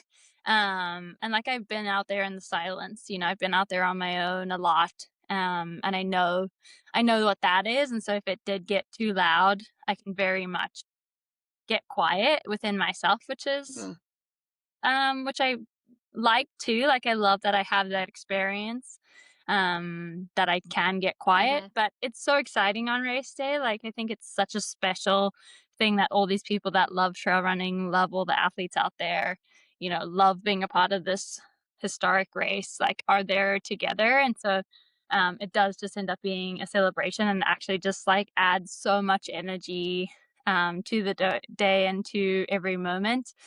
So I really get excited, and using that energy for that little section, the next section, or things like that. yeah, kind of keep me excited. It's kind of like running love into that. shade on a hot day. Like you get excited that your temp's gonna drop, but it's kind of the same. Like running into a Yeah. big crowd. You get bolstered for a moment. Yeah, yeah, Yeah. exactly. Yeah. I love that. Okay, so maybe along the same line or maybe completely different from quieting yourself, what is your current favorite song? And is it music that you'll listen to while you're out on the course? It's my favorite song is "Make an Impact" by Lynn Spot. I don't know who the author is. I just had to look it up Mm. because I knew you'd ask. And I really love the words and kind of just meaning behind it all, and just like being really like intentional with what you do kind of in life too, and like all your conversations and um those sort of things. So I've really loved that song. No, currently I won't be listening to any music out there. um yeah, it's nice with all Okay. the stuff, like there's so much going on, and having less things on me is really helpful. And then I have my pacer for so much of the race, or paces for so much of the race, which is cool too. So do some chatting instead of listening. Yeah. I love that. Really be in the moment, like you had talked about, really investing yourself into the moment that you're in, that you've worked so hard for. I like Yeah. it. Okay, final question. This is kind of a silly question. What is your go-to post-race meal? Maybe like giving yourself 24 hours after the initial finish and settling down a little bit. I saw you add that little give yourself 24 hours on the pre questions. And Yeah. I last year I have a great picture which I haven't shared yet, but I'm just laying on the infield and eating. I'm gluten free, so I couldn't have the bread, but eating a burger patty on the infield, and it felt great. And I must admit, for the next like Anything except carbs. yeah, I had like 3 or 4 burger patties the next couple days, like since then. And then the next week we were driving to friends up in Wyoming, and we got a message like, "Hey, do you mind if we just do burgers tonight?" And I had to message back, "I'm really sorry, can we not do burgers? I've eaten so many burgers." So maybe it won't be burgers this time. So I was just going to say, so can you come back to it now, or do you need to move on to something else? Yeah, I'll have I to love figure that. that That's out, funny. after, because that's usually what's at the end. But yeah, right now, and this might be just because I'm in Yeah. thinking mode, but a good like Alfredo spaghetti is what I'm like craving right now. Mm. Okay. Yeah, totally the opposite of what you've been taking in all day. I can appreciate that. Right. I love it. Awesome. Okay. Emily, thank you so much for taking the time to chat with me. I enjoyed getting to reconnect. I enjoyed hearing about your training and your mindset heading into this year's race. And really excited to see you chase number 6. And we'll be cheering for you out there along the way. So best wishes with these last couple weeks. Thank you so much. So yeah, thanks for letting me chat it through with you, and excited for a couple weeks. Mm-hmm.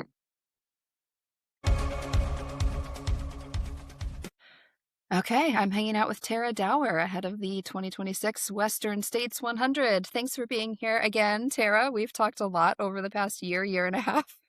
How are you doing? I'm good. Doing well back in Durango and finishing up training.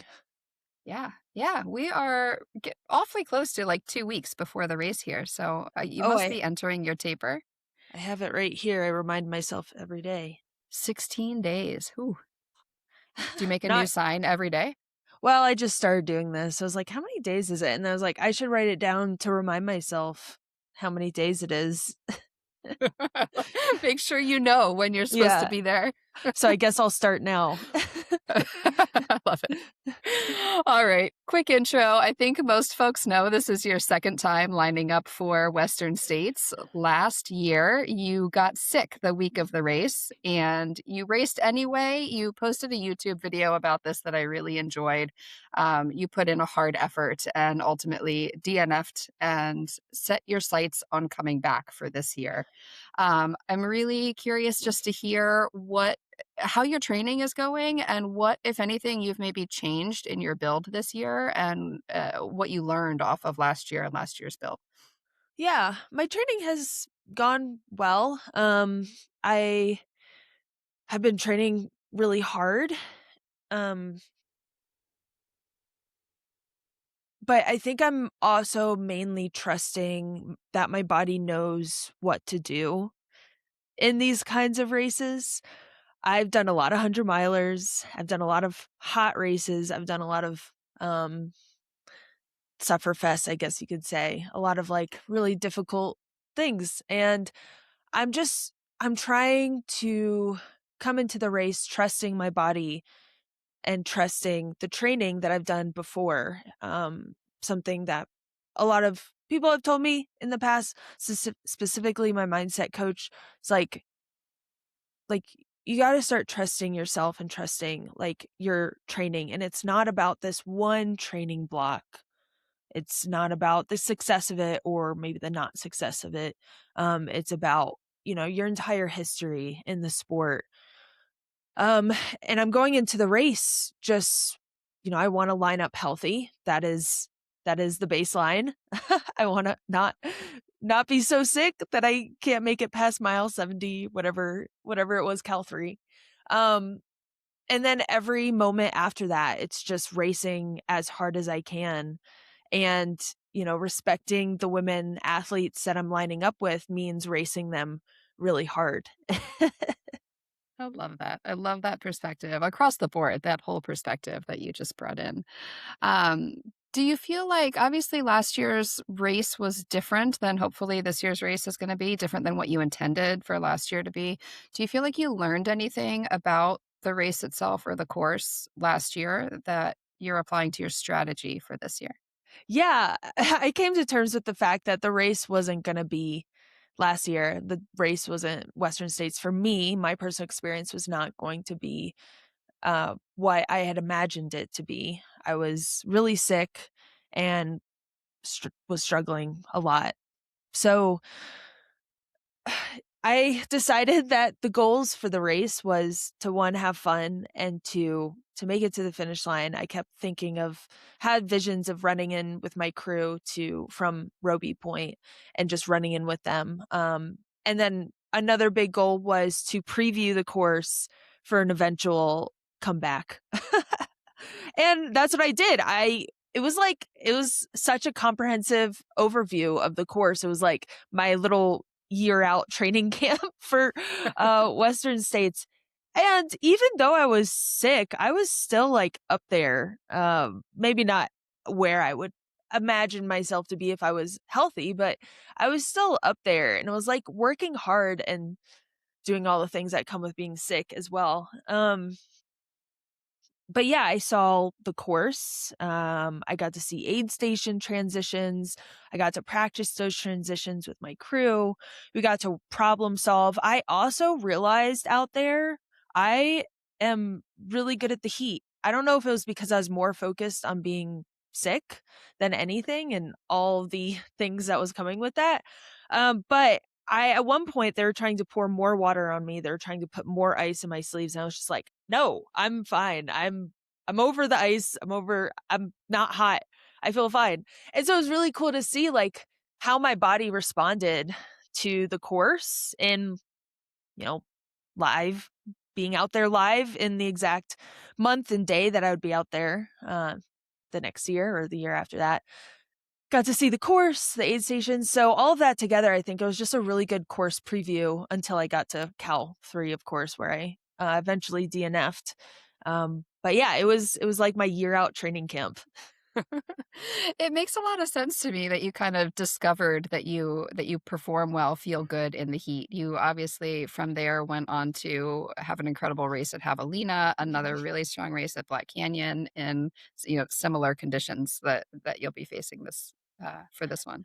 Yeah, yesterday I was sitting in the sauna, and we were just like, me and Megan were doing a little test, and she was just like, wait till your heart rate gets to this point and then we'll go from there. We'll try to create a little baseline here, see what we're working with. And it never got to that point. I was just sitting in there like waiting, and I Just got cooking. hungry for dinner, and I was like, okay, I'm getting bored. I gotta leave. That's got to be a good sign. Got to be a good Yeah. sign. Talk a little bit in this particular build. You are training for Western States. You are also lining up for Hard Rock and doing the double 2 weeks later. How has that? Maybe talk a little bit about some of the highs and lows, or highs and challenges of this training block, and what it looks like to be training for both of those at the same time. Yeah. I just spent 10 days in Silverton doing a training camp. It was a Hard Rock and Western States training camp, and I had conversations with Megan Daly about our goals and what we're looking to do. And um, there's a lot of highs there, obviously, because the mountains are so incredibly inspiring. But of course, like, there's also lows that come with being out in Silverton in June, the snowfields, having to like walk through snowfields, and the ice cutting up your shins and stuff. But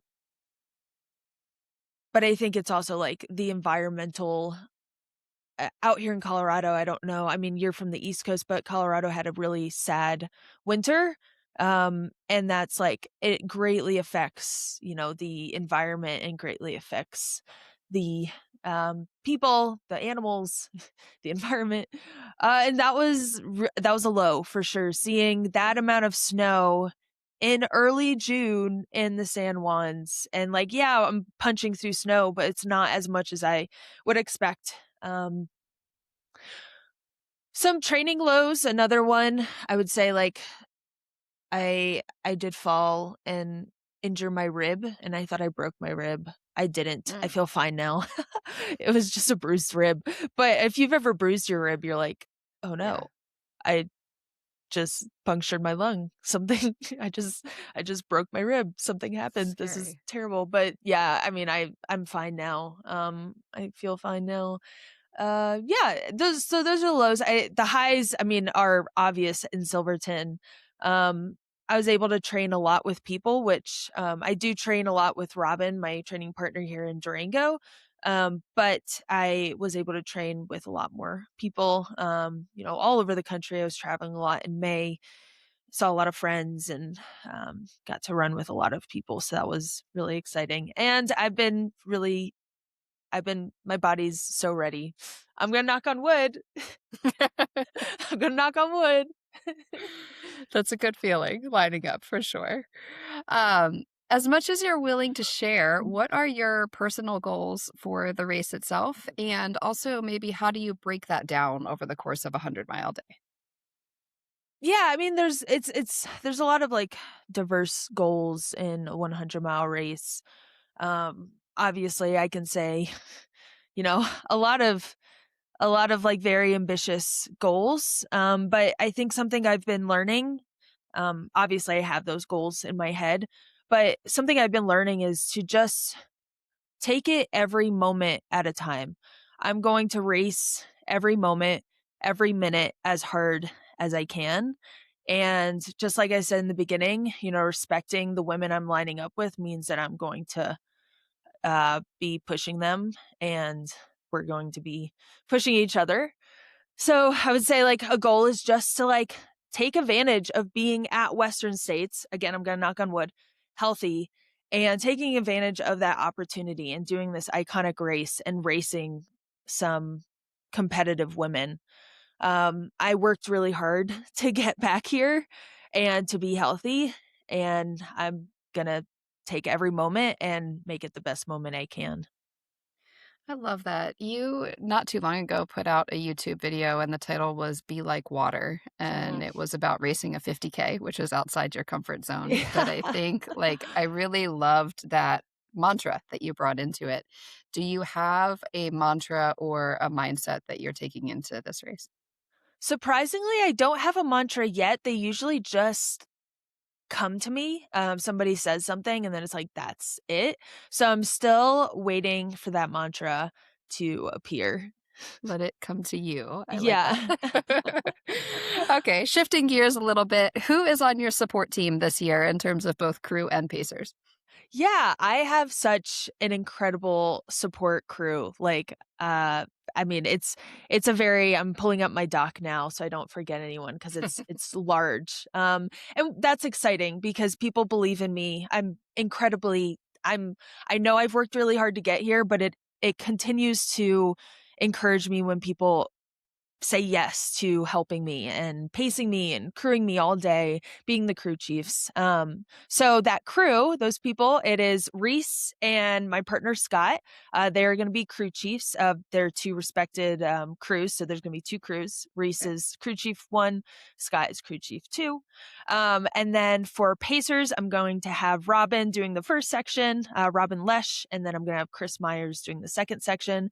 He pushed me really hard at Javelina. And it was very inspiring to run with him. And even though we had like, it was funny, we were like kind of semi bickering during it. And somehow that like got me really amped. But Robin also is such a good friend. Like she cared for me when I eventually DNF'd and, at Western States. And that was like, I can't replace the feeling she gave me, like making me not feel like, I made a mistake or making me feel loved and cared for in that time. Two completely different kinds of pacers. So it's going to be interesting to switch gears with them. Chris's partner, Amanda, is going to be there. My strength coach, Cam, my nutritionist, Vic, and then Rascal. Rascal. Everyone knows Rascal. She calls herself the favorite reoccurring character. Oh, I love that. Maggie, Durango local Maggie, you might know. And then Jake, who is part of Rachel Etrikin's crew. He was her crew chief, but he helped crew Chris last year, and he's like super dialed and so on top of things and really confident with crewing.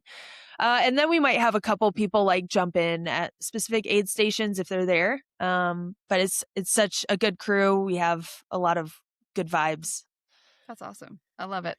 I feel like I have to ask the question for a little more detail because it's Chris Myers. Is he taking you across the river or is he picking you up at Green Gate? Where's the transition happening? He wants to take me across the river. I don't really care, but he wants to take me across the river because he's planning something special. Okay, well, that's what I wondered. Are we going to see the snorkel again, or is that a one and done?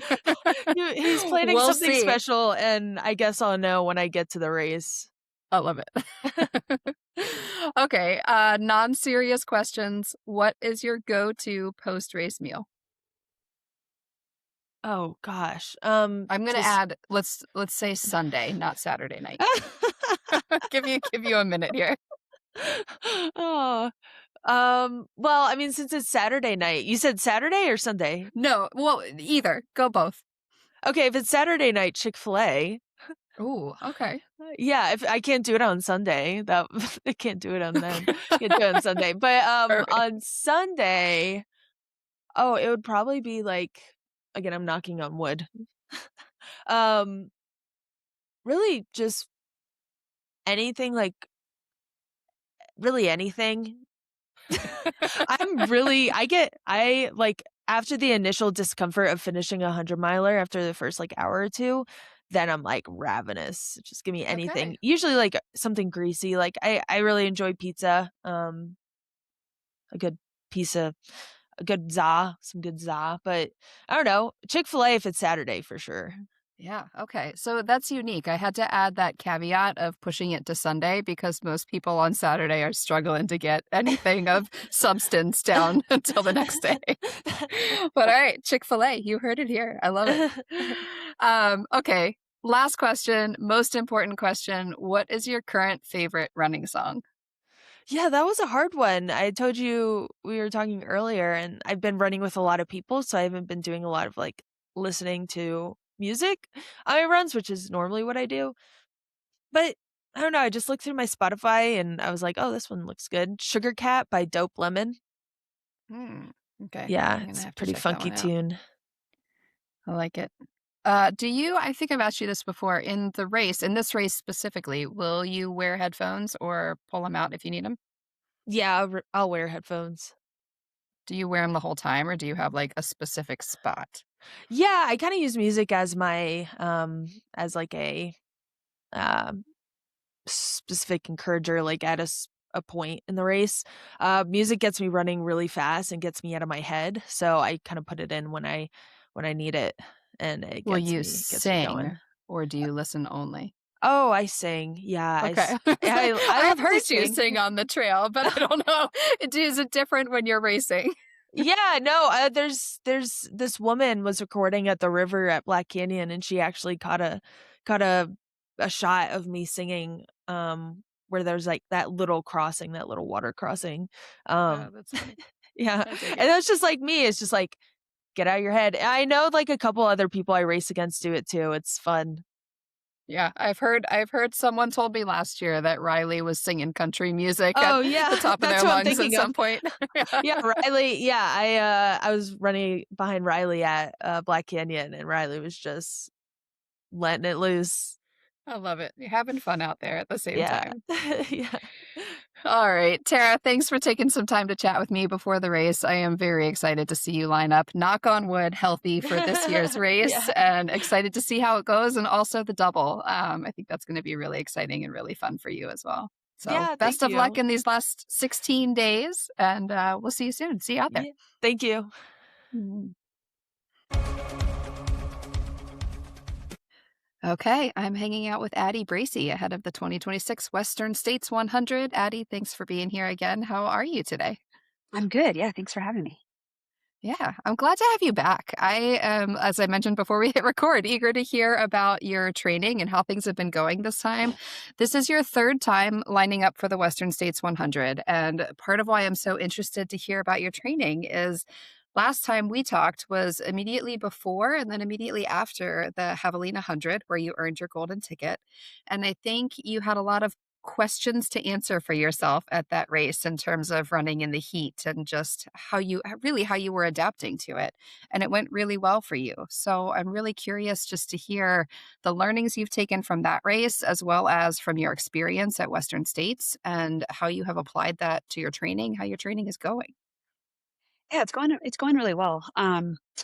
Yeah, a lot of it was at Javelina. I think a lot of the benefit of that race was coming away with some maybe actual confidence in race day. Like I was able to manage my fueling and my heat tolerance a lot better than I had in the past.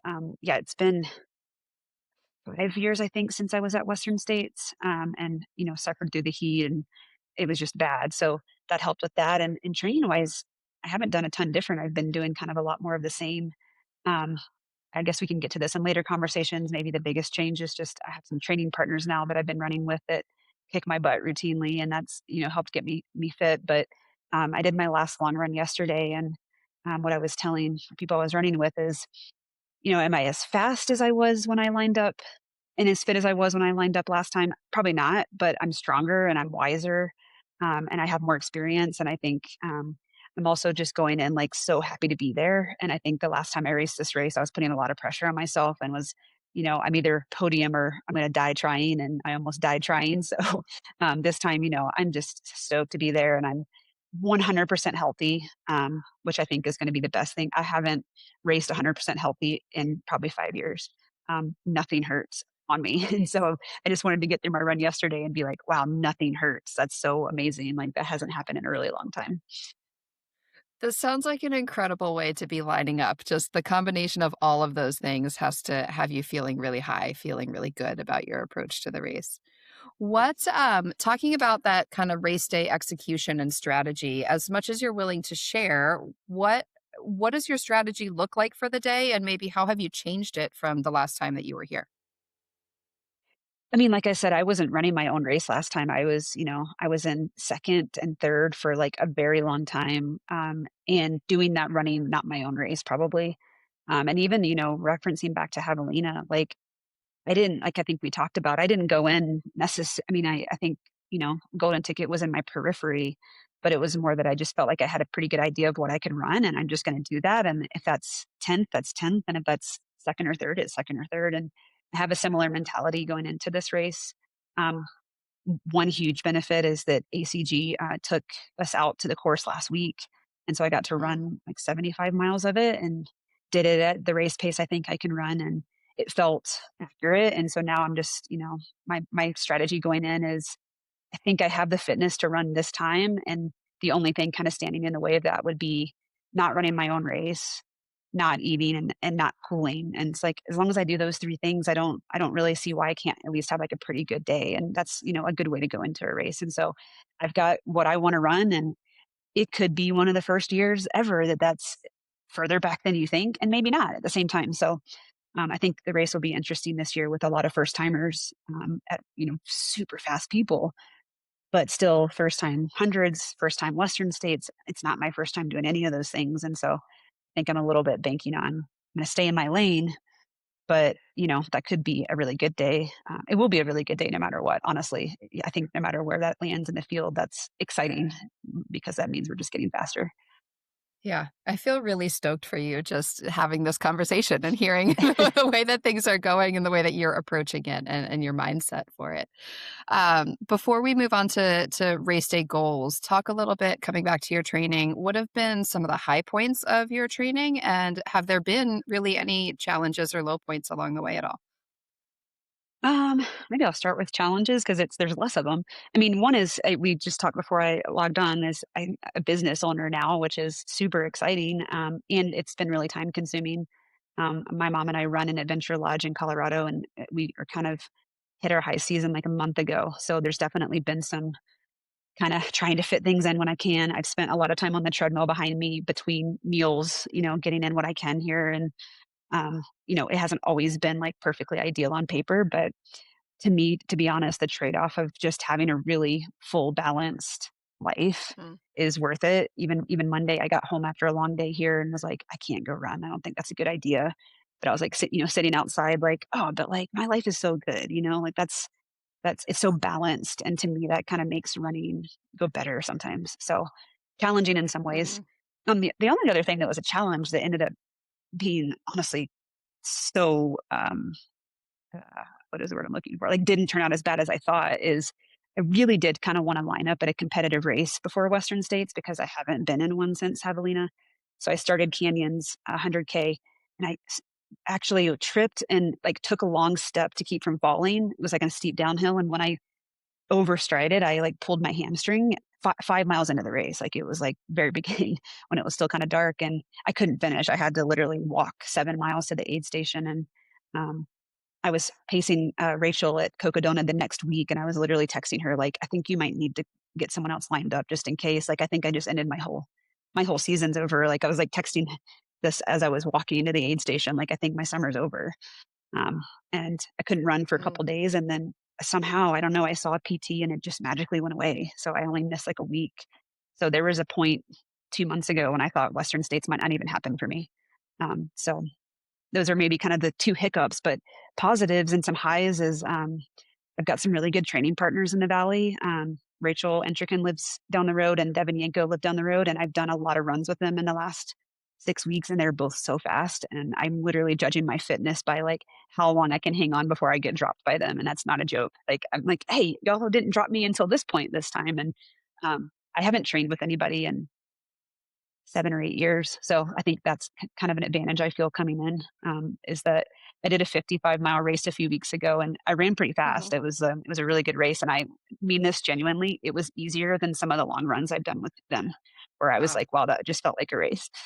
So I think that has me feeling, pretty confident, and they're both running really well right now. So feels okay getting my butt kicked by them. Awesome. I feel like both of those highs and lows both speak again to your experience. Like coming out of canyons, like it would have been very easy, I'm sure, to keep pushing and keep testing it, but you have that experience to know you do not want to drag out an injury or be lining up injured for Western States. And it sounds like that really benefited you, and training partners for sure. Those are two fast ladies who have been doing some big things lately. And I can see that trend continuing here in the next couple weeks. Talk a little bit then about your personal goals for the race, as much as you're willing to share, and also maybe how you break that down across the course of 100 miles. Yeah, it was interesting Javelina being a looped course. I didn't think I would like that, but I actually found that I did really like the accountability of maybe that's the old track runner in me, that like, let me just hit my lap splits. And I was just kind of, I had like the splits I wanted to run each lap, and it was easier for me to kind of remember to not because it's really easy when you don't have that. I don't like to be too tied to it, but with 100 milers and in really any long race, I think it can be kind of easy to maybe not realize your pace is slipping, let's say 15 seconds a mile, which is not significant, but can be significant in a race like Western States, where like 5 minutes is going to matter at the end. So I'm going into it with kind of some segment splits in my head. And like I said, it was really cool to be able to go out last week, and I ran 3 segments of the race, and like in those times, so I can kind of feel like, what is this going to feel like on race day? Does this feel sustainable? So I'm kind of going in, I know a lot of people go in and run more on vibes and competing, and I like to do that secondary. But for me right now, with where I'm at, I think I feel pretty good in judging my body, and I'm going to go in trying to run what I think I can run, um, and try to stay on that as long as I can. And I would love it if that's top 10. And if it's not top 10 and I execute, that's never happened. So that's okay. That just means our women are just getting faster and faster and faster. So I think I'd be happy either way. I'm interested to hear this from you in particular. Approaching a race in that way, how do you talk to yourself through those segments? Or like, do you have a mantra or a way that you want to be approaching it from a mental perspective through each of those segments or through the race as a whole? Yeah, I think I am big on mantras, and I think breaking up the segments also kind of breaks up like the intentions. And there's this was a good reminder too. Like I said, I hadn't been out on the course in years. And to see like the challenges of the different points are kind of different. Like at some points, the challenge literally is how hot it is. So, at that point, is it worth taking an extra 90 seconds to go off trail and get in the river? Probably. And it's good to kind of remember that. So, I don't think I have mantras that necessarily tie to like the pace I'm trying. And I'm not looking at my watch like every mile and like judging what the pace is, but I think I can know kind of what that feels like.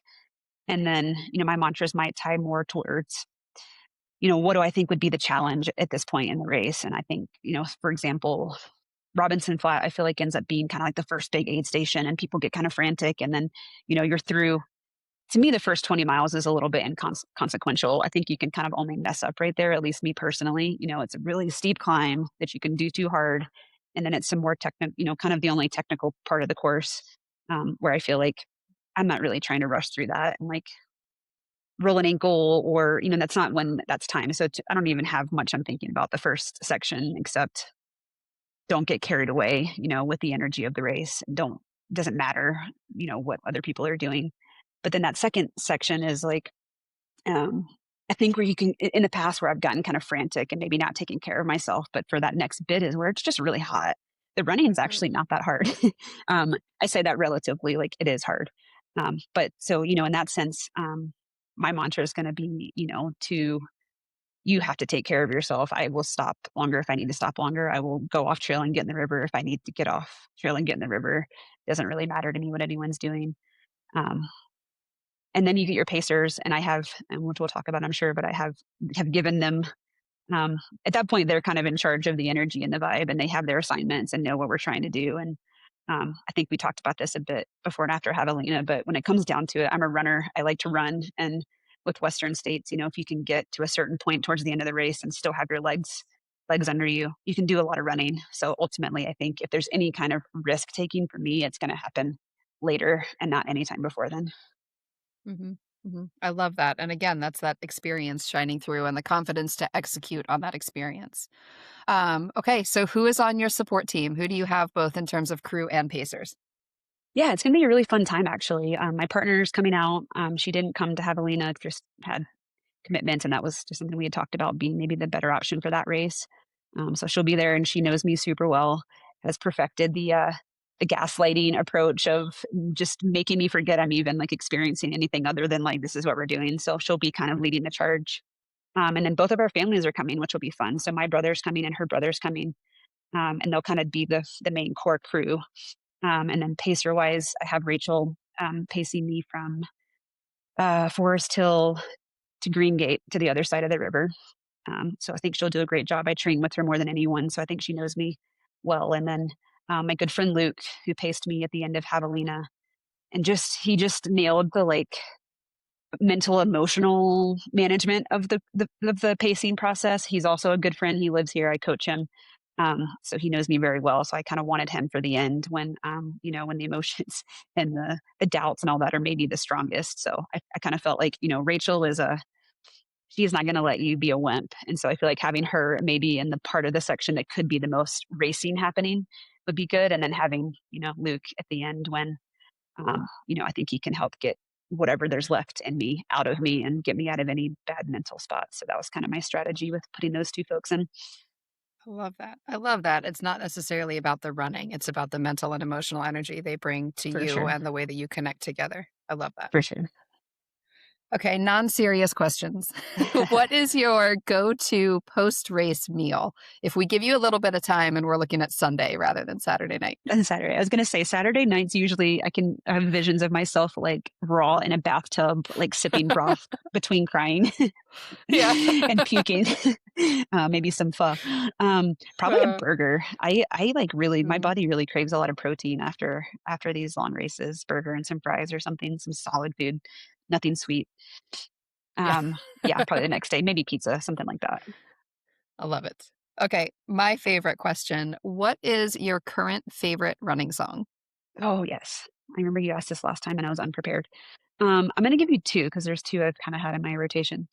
I think I said Lane 8 last time. I tend to listen to like kind of electronic music when I run because I can kind of get lost in it, like in a good way, rather than maybe stuff I'm listening to like while I'm working or something.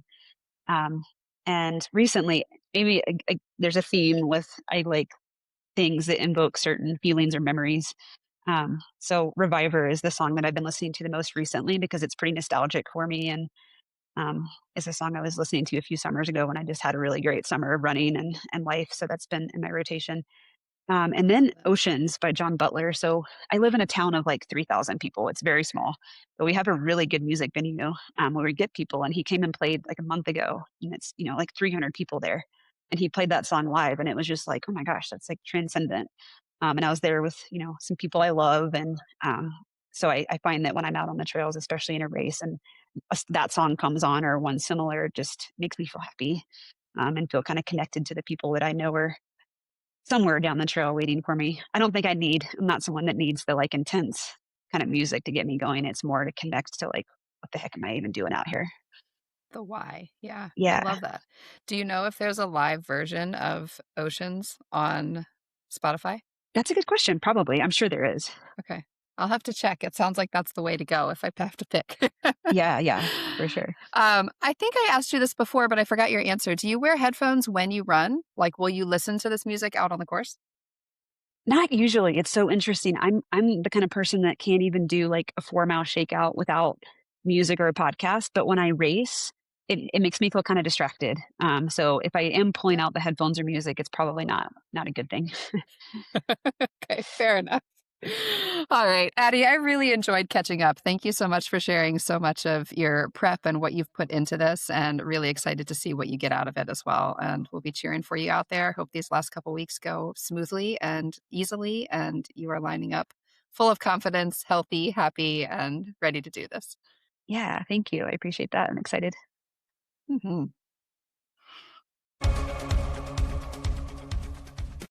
Okay, I am hanging out with Lotti Brinks ahead of the 2026 Western States 100. Lotti, how are you? Thank you for being here. I'm good. It's nice to be here. I'm in sunny and warm Flagstaff. It's a little windy today, but it's been lovely out here. Yeah, I would love to talk a little bit more about what you're doing in Flagstaff. Real quick to tee up this conversation, you are coming back to Western States for the second time. You last ran this race in 2024, and you earned your golden ticket at CCC. So it's been a while since that ticket is now coming back around to be used here at Western States 26.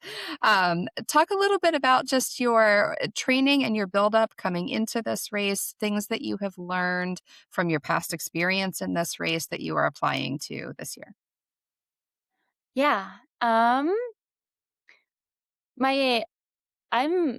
so proud of my training blog this year. It's been really fun. Like I've been having just a really nice time training for this race.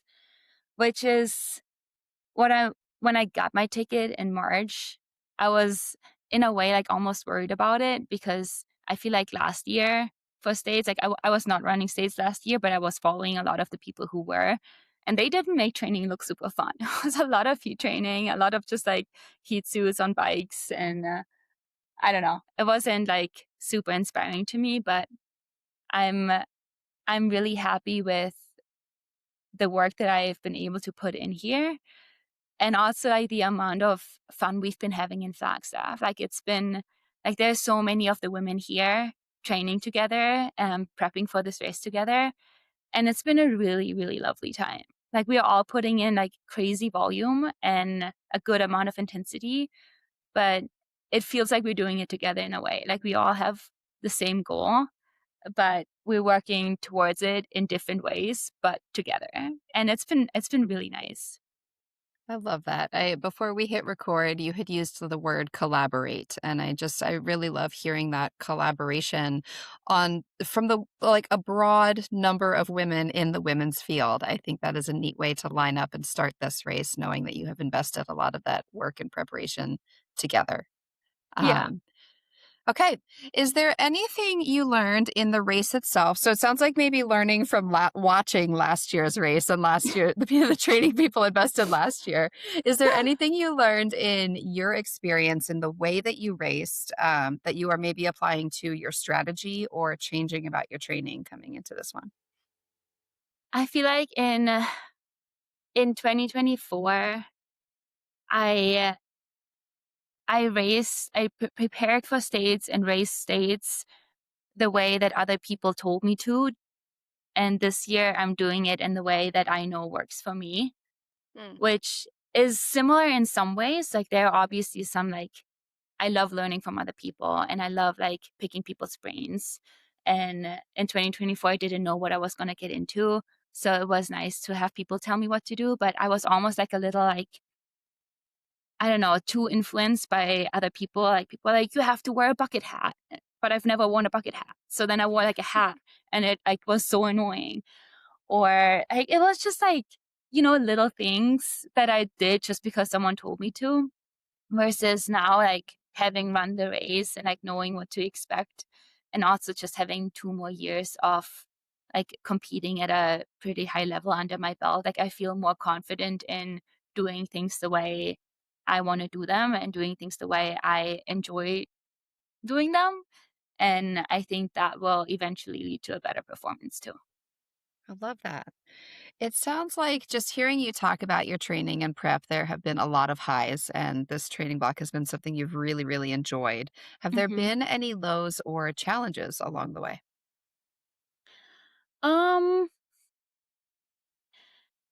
Not necessarily like big challenges in training. It's always hard running at altitude. Like this is my first altitude camp. And I always just, every time I've been at altitude beforehand, I just told myself it wasn't real. Like it was just like, it's the same with humidity. I just tell myself it's not real. It's not a thing. It totally is. It is totally a thing. is. But this is like my first time, like my first extended training camp at altitude, and running's just harder when you're higher up. But besides that, I think the main challenge that's also an opportunity this year is that my race calendar just changed so much. Like, how we all just like come up with a perfect race calendar in like December or January, and then it never just like plays out the way it is or the way you planned it for. Like I was gonna go to Tarawera, couldn't go because I broke my wrist. Instead, I did the Scion FKT. Then I was gonna go to Puerto Vallarta, 400K, couldn't go because of the cartel violence down there. So I did Way Too Cool instead. Then I was gonna go to Ultra Trail Australia, and I couldn't go because of work like conflicts. And then I did Gorge instead. And then like all of a sudden, I was also in the Western States race. So my season just like, I don't know, a lot of wrenches were thrown at me, but there's like a very like silver lining. Like all the like the FKT, Way Too Cool, Gorge, States, those are all races I love and I wanted to do. So it just came at me a little bit in an unexpected way, but that doesn't mean it's bad. Like, it was like, I'm really happy with my season so far, and I'm excited to build on it. And I think there's been a lot of like changes, but all in a good way. Do you think that any of those changes might benefit you in Western states, that maybe they played out to be a better buildup, a better training block? I'm thinking about like Gorge, you ran so fast and used so much speed there. And is that something Yeah. that benefits you then Oh, in Western for states? sure. I feel like that's what I kind of mean by like it all worked out for the best. Yeah. Like, neither Puerto Vallarta or Ultra Fair Australia would have been good races for states. Right. But when I planned on racing them, I didn't plan on racing states yet. I only knew that I was gonna get into states, I think, end of March. So in a way, like, it all worked out for the best. Like, I wouldn't have, like, Ultra Trail Australia just happened. Like, it would have been too close to states anyway. So at the end of the day, like, how do you call it? Like, the chips kind of fell. They fell into What's place. the saying? Like, there's a You got it. saying like that. Yeah, the Yeah, chips fell and into place. and it's just like all worked out perfectly. So yeah, I'm love it. pretty and I feel like Way Too Cool is also, I mean, it's on the Western States Trail part of it. That was a good kind of primer, which I didn't know at the time that I was going to race states yet. And then Right. Gorge was just such a good confidence builder that just like made me ready to tackle 100 miles again. Yeah, I love it. Okay, so coming into Western, do you have any personal goals for yourself? And also, how do you break that down across the course of 100 miles? People have been asking that question a lot, and it's kind of like, I don't want to like come off like cocky or too confident or anything, but I feel like at this point it's like every professional runner's dream to win this race. Yeah. And it's not necessarily like me saying I'm going to win this race this year, but the goal for every professional runner lining up at the start line is to win this race. And that is my goal. If it's going to happen this year or not depends on so many things. And it may happen, it may not happen. Like, there are like 20 women in this field who can win this race. So, I mean, that is the ultimate goal. There are other goals that would make me feel happy and good about the day. And they I can break it down in many different chunks, but the ultimate goal is to win. And even if that doesn't happen, doesn't mean that I'm going to be disappointed. It's just like the overarching thing, I think, that I've been just thinking a lot about. I love that. It's important to say it. I think I don't think it's cocky. I think, like you said, that's the truth. That is the goal. And I love you. And I love hearing it. it's just like I am very aware of how good the women's field is. But, if I don't believe I'm going to win this race, like, no one else is going to believe it. So I might as well say it. I love it. I love it. All right. Do you have a mantra that you tend to call back on, either planning for this race in particular or that you have used in previous races or in your training? I have a really hard time coming up with mantras because I don't really use mantras in races. Okay. So Hoka has actually asked me for that too, because they have like this fun campaign where they, like, for every athlete who's racing, they are putting together shirts with like a quote or a mantra. And I was like, that's cool. I don't have a mantra, but I was like thinking about it a lot. And I almost run every single like training run and long run with my dog, who's a German short hair pointer. And I love the way that he, like, okay, this is getting really like deep into like dogs. I love my dog, as you can tell, but like, he does like all my running with me essentially. And he's a roamer. He doesn't like really stick by my side. He just like has so much fun just like running around, and he like never gets tired. But he's a bird dog. He's like it's a hunting breed. They're like very methodical. They're hard workers. They're like really good at execution. So I came up with this mantra that when everyone's flying, be the bird dog. because that's kind of like how I want to be in the race. Like everyone's going to fight from the start line. Like that's just like how it is in like any race at this point. But I want to be the like methodical hard worker who has a ton of joy and lots of fun, like running and having just a good time from Olympic Valley to Auburn. And, 10 out of 10 times my bird dog beats me in a race. So if I'm the bird dog, I'm going to be running fast. I love that. I love that visual, that it's not necessarily just the words and just the mantra, but the visual that you have from all of those experiences together that you can bring into it. It's just I like, love that. it's just fun. It's like, there's not like, I'm not like, again, like I don't really tell myself any mantras during a race. It's more so I am like very methodical. Like I don't, and this is also something that changed from 2024. In 2024, I was so emotional. Like there were so many highs and so many lows. And like I felt both of them so strongly. I feel like since then I've been a lot more like level-headed and methodical, that I just like have my plan and I execute on it. So I don't usually, like when I have a low, I don't usually like tell myself a mantra because it's not really that deep for me. It's more so like, okay, like eat another gel and take another step. I love that. I love it. Okay. Who is on your support team this year? Who's coming to crew and pace with you? I have 2 crews, as probably most people do. One crew is my Boise running community, my Boise cowgirl friends. They have all crewed me before at various races. One of them crewed me at States in 2024. Another friend was just at Gorge and was like phenomenal at pack swaps. Another friend like was at Gorge the year before. So it's like they've all have experience. And then on my second crew that's all the ladies. My sister-in-law Kareth is on it, who will also be pacing me for the last 20 miles. Sylvia is on it, Sylvia Nordscore, who I got the ticket from, my teammate at Hoka, who's pregnant.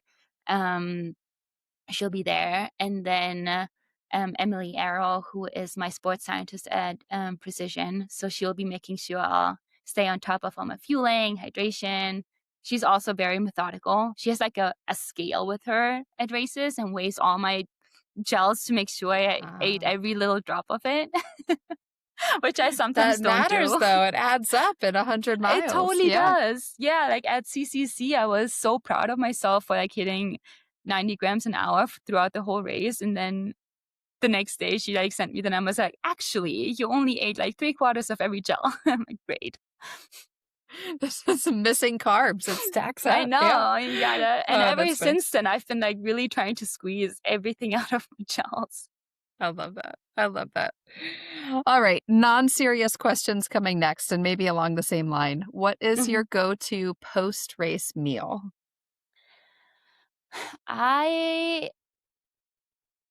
So post-race is sometimes a little tricky.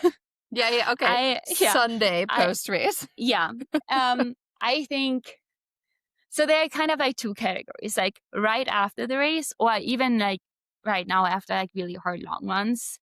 I love like a strawberry like protein smoothie situation that always goes down and is refreshing.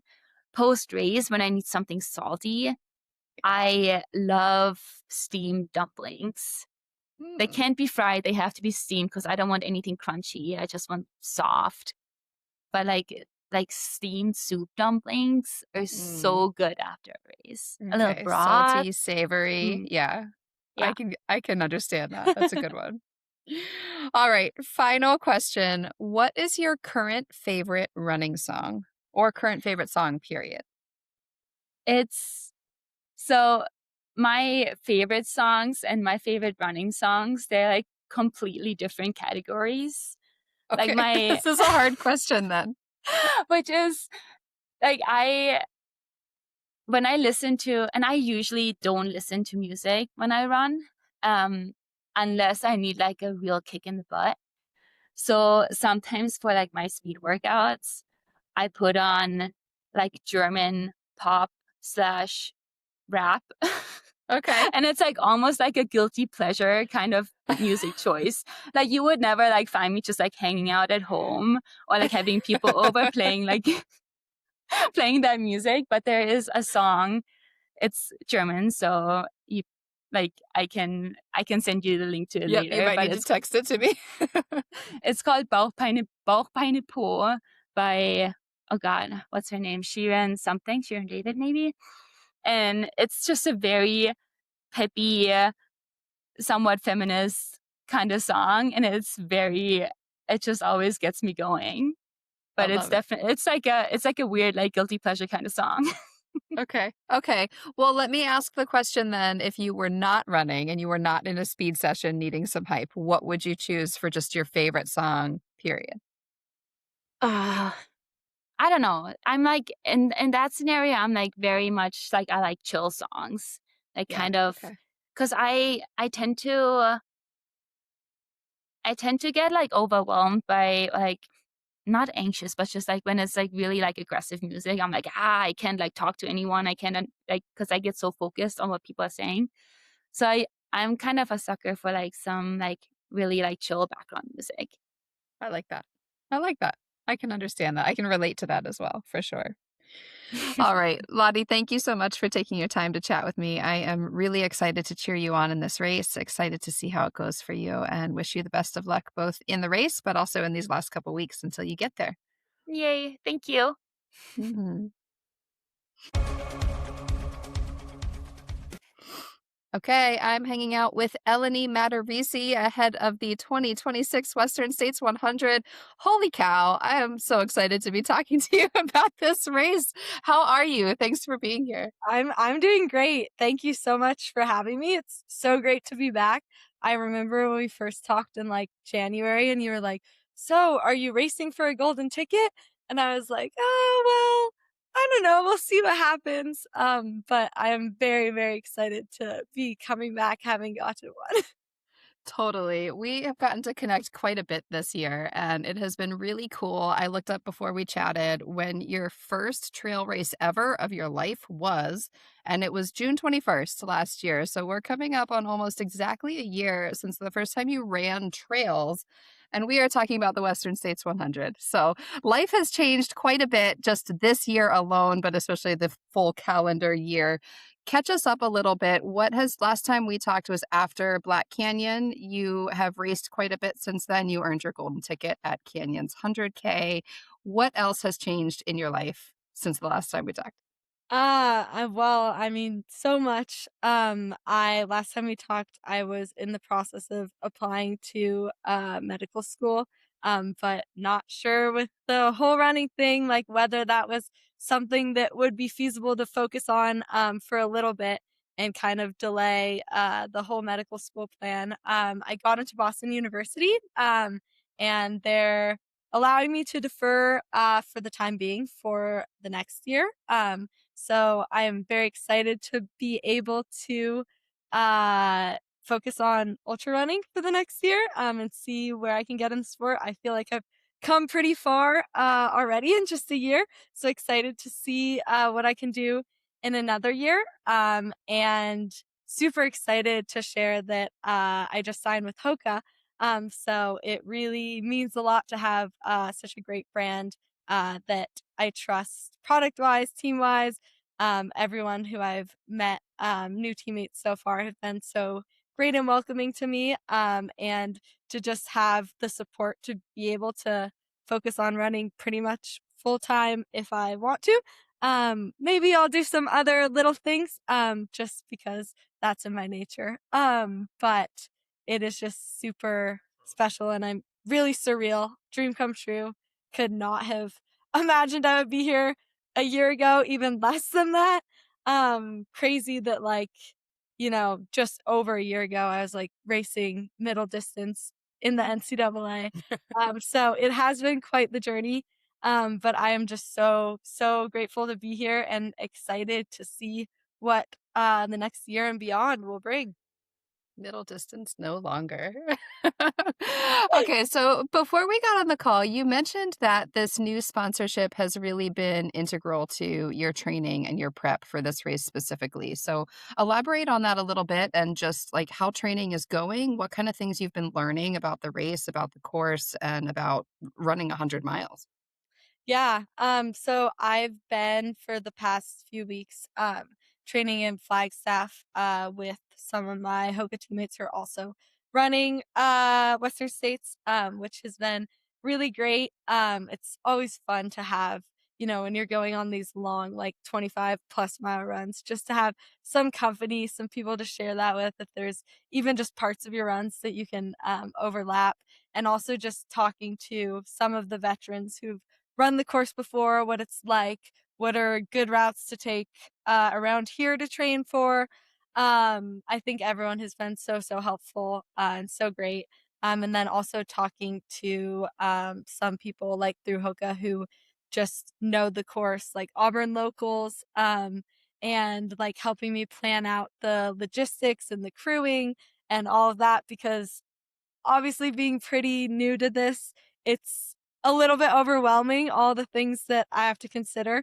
And it's really nice to like be able to more focus primarily just on my training and like have help figuring out the other pieces that'll fall into place with that. So it has been super helpful to have those resources. And then on top of that, some really great new shoes and running apparel to try from Hoka. So I haven't actually asked this of everybody, but it feels appropriate with the new sponsorship and new signing. Do you know yet what shoes you're going to run the race in? Yeah, so I'm still figuring out for sure. There's a couple I'm kind of deciding between. Most likely going to be the Rocket X Trail. But I'm considering a new that will soon be coming out, I think, the Tecton X4. I think a couple of the other Hoka athletes are planning to race in that. Okay. All right. It seems like the highs of this training block are pretty obvious. Have there been any lows or any challenges or any other highs that you haven't already mentioned in there as well along the way? I think it has been great to like start feeling more confident on some of the like trail specific technical like climbing terrain and like doing it at altitude too. It's like an extra. Like when I do something, I'm like, oh, that was pretty good. Comparing it to stuff I've done in the past, I'm like, but I did that at sea level. This is like I got up to like 9,000 feet on this run. So that has been really cool. But also, getting my ass kicked a little bit by some of the big dogs out here, because I think you always need that. It's good to train with people that challenge you. I think compared to some of my training buddies, obviously I'm newer to ultra, and am not doing quite the level of mileage that they're doing. But feeling confident in what I'm doing and prepared, just because I know I don't have the same background, but working from a different starting point, and being able to feel confident in what I've put together on race day. In terms of lows, I did a very long run this past weekend. The Hoka media team was out here and they got a video of me throwing up for like a full minute at the end of the run. It was hot. I think it was a good learning experience because I think some of the hydration and fueling that I'm working on refining did not quite come to fruition in that run, and that was what happened. But it was at the end of the run, and I was like, "Dang, I wish I would have done this like 15 miles ago because I feel so much better now. Like I could keep going." um, but yeah, so I'm sure that clip will be released soon. I heard they made a great edit of it, and they're like, "Yeah, you puking is gonna go viral." I'm like, "Oh, great! Can't wait to see it." But yeah, definitely some moments where I'm tired, not feeling like getting out the door. Like eat my breakfast and just sit for like an hour. I'm like, all right, I should probably go start my run now. But for the most part, I do really love what I'm doing. And like, I'd say like 90% of the training has been super enjoyable. So I'm feeling pretty grateful for how the training block has come together. And like, I think the plan was not to be super aggressive after canyons because like doing my first 2 ever 100Ks within a 2-month span and then trying to do my first 100-miler 2 months later, I think like mileage wise, not quite doing consistently what I was in the past before I was racing quite as much. But again, I think that's still in my legs, still in my system. So I'm feeling confident in the training block that I've put together, and we'll see how it plays out on race day. Hopefully, it goes in my favor. Yeah, it's all new territory, and I think that's exciting. Coming to a completely new distance like this, what are your personal goals for the race itself, and maybe how do you anticipate breaking that down across the course of 100 miles? Yeah, so I think the way that I've talked with my coach about approaching it is like, look, I did not anticipate being here so fast. Like, once I learned Western States was a thing, like, maybe 6 months ago, I was like, oh, I really want to run that race. Like, that seems awesome. That's like my long-term goal. And for it to happen so quickly, and I think I could be wrong on this, but I think I'm probably the youngest woman who's ever gotten a golden ticket that I know of that I could find in recent Golden years. ticket. Yeah, you're probably right But there. maybe if someone who listens to this wants to check that or correct me. So I think going into it, I'm like just super excited and grateful to get to run this race. And like my primary goal is to enjoy the experience and get experience for next year and hopefully many years after, when I can come run it again and know what I'm doing a little bit more. But at the same time, I do think I'm confident in my training and I feel ready as I can be. So I want to go out there and compete, within reason, not going to put myself like in the lead at mile 10 or anything like that. But I want to put myself in the race. I want to compete. And I want to try to finish as high as I can. I think with the kind of person I am, I'm never gonna enter an experience and not want to do the absolute best I can. So, if I go for it and I end up blowing up and having to walk it in, then, I'm okay with that, knowing that I gave it what I had. And also knowing that this is hopefully just the start of my career and my experiences at Western States. But also like hopefully I can go for it and hang on, because that would be pretty cool too. I love that mindset. And that maybe kind of builds into my next question is, do you have a mantra or a particular mindset that you plan on using either for the race or like that you envision going into the day with? Oh yeah, I actually, I Hoka asked me for my mantra too, and I wrote it down because I'm like, I kind of want to look at what I said because I probably said it better than I Okay. would I heard try. they're making like t-shirts or something like that or posters, Oh, wait, something along that would those be lines. really cool. I actually am not I don't know. I haven't heard yet. But I guess my mantra, like reminder to myself is that your biggest limits are the ones you set for yourself. Believe you can and you'll find you're capable of so much more than you ever thought possible. I love that. I love that. And you're living it. That's so Yeah, cool. that's how I feel. I think it's crazy because I was talking about I did a interview yesterday where I was talking about how like in when I race like track, I like always set really big goals for myself and like I don't think I ever once exceeded my expectation, maybe once in my whole career, but like this is just something that's so new and every race I run I surprise myself. I'm like, wow, did I really run a whole 62 miles? I love it. I love that. All right. Less serious questions, maybe. What does your support team look like? Who do you have coming to crew and pace you? Oh, I have a really big squad, I'm excited about. I have 2 pacers. My good friend Zoe, who she's running, Broken Arrow the week before, and I'm crewing her for that.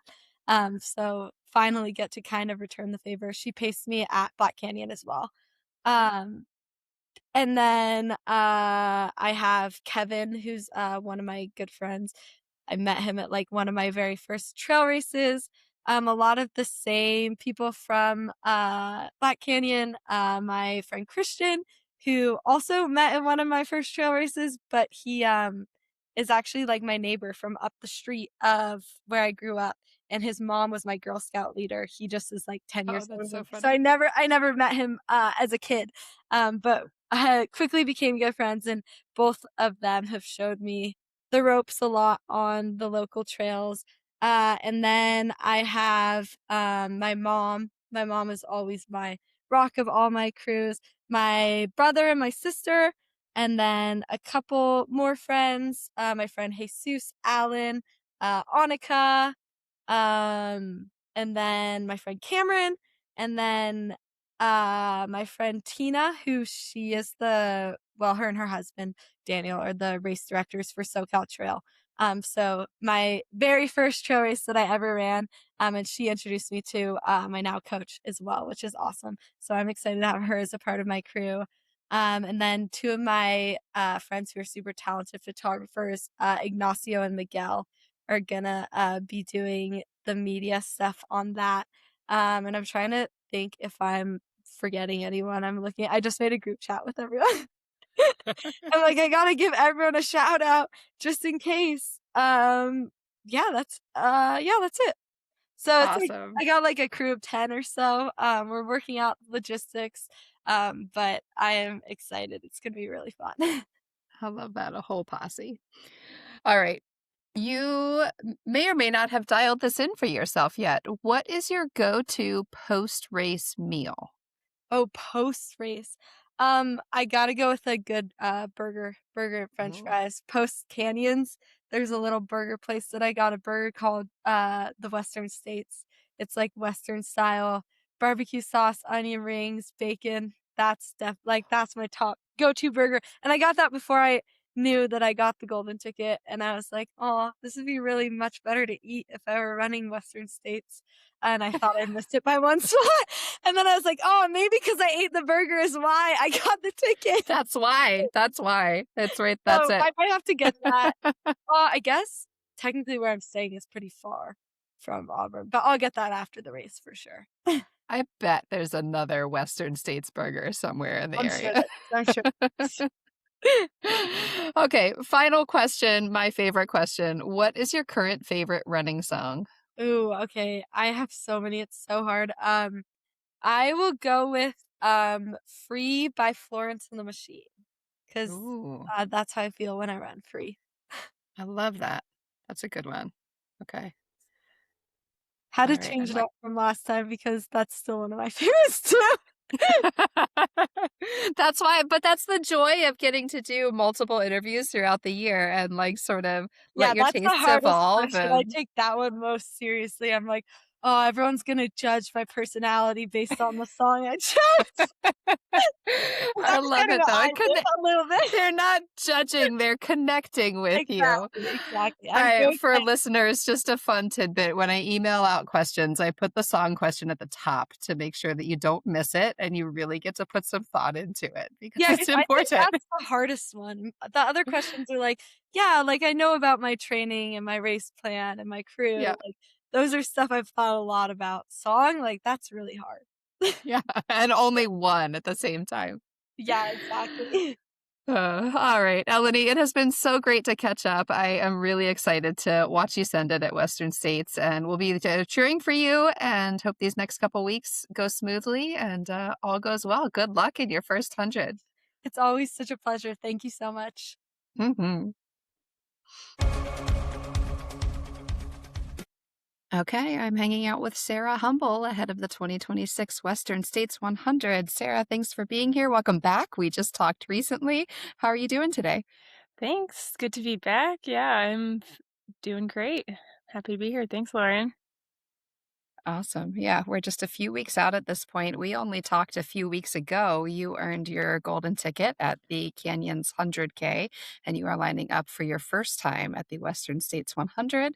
It's a pretty short turnaround from Canyons to Western States. How has your training been going? What kind of things have you been learning and absorbing about the race and incorporating into your prep? Yeah, it's been going pretty well. It does feel like a pretty quick turnaround, which is fun, like from the mental piece of it. For me, I like that, but then it is hard to not think like, oh my, am I prepared enough? Like I feel like I just recovered from canyons and put in a few weeks of quality, but it's been really good. I think I've been just trying to talk to as many people as I can about, people who have been on the course and have experience with it.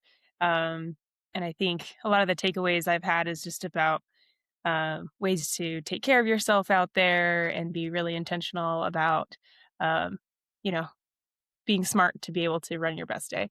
Um, because there's always there's the running piece, but then there's, the fueling, hydration, all the logistics management that can help you run your best day. So I've gotten some good tips from people around here, which has been really helpful.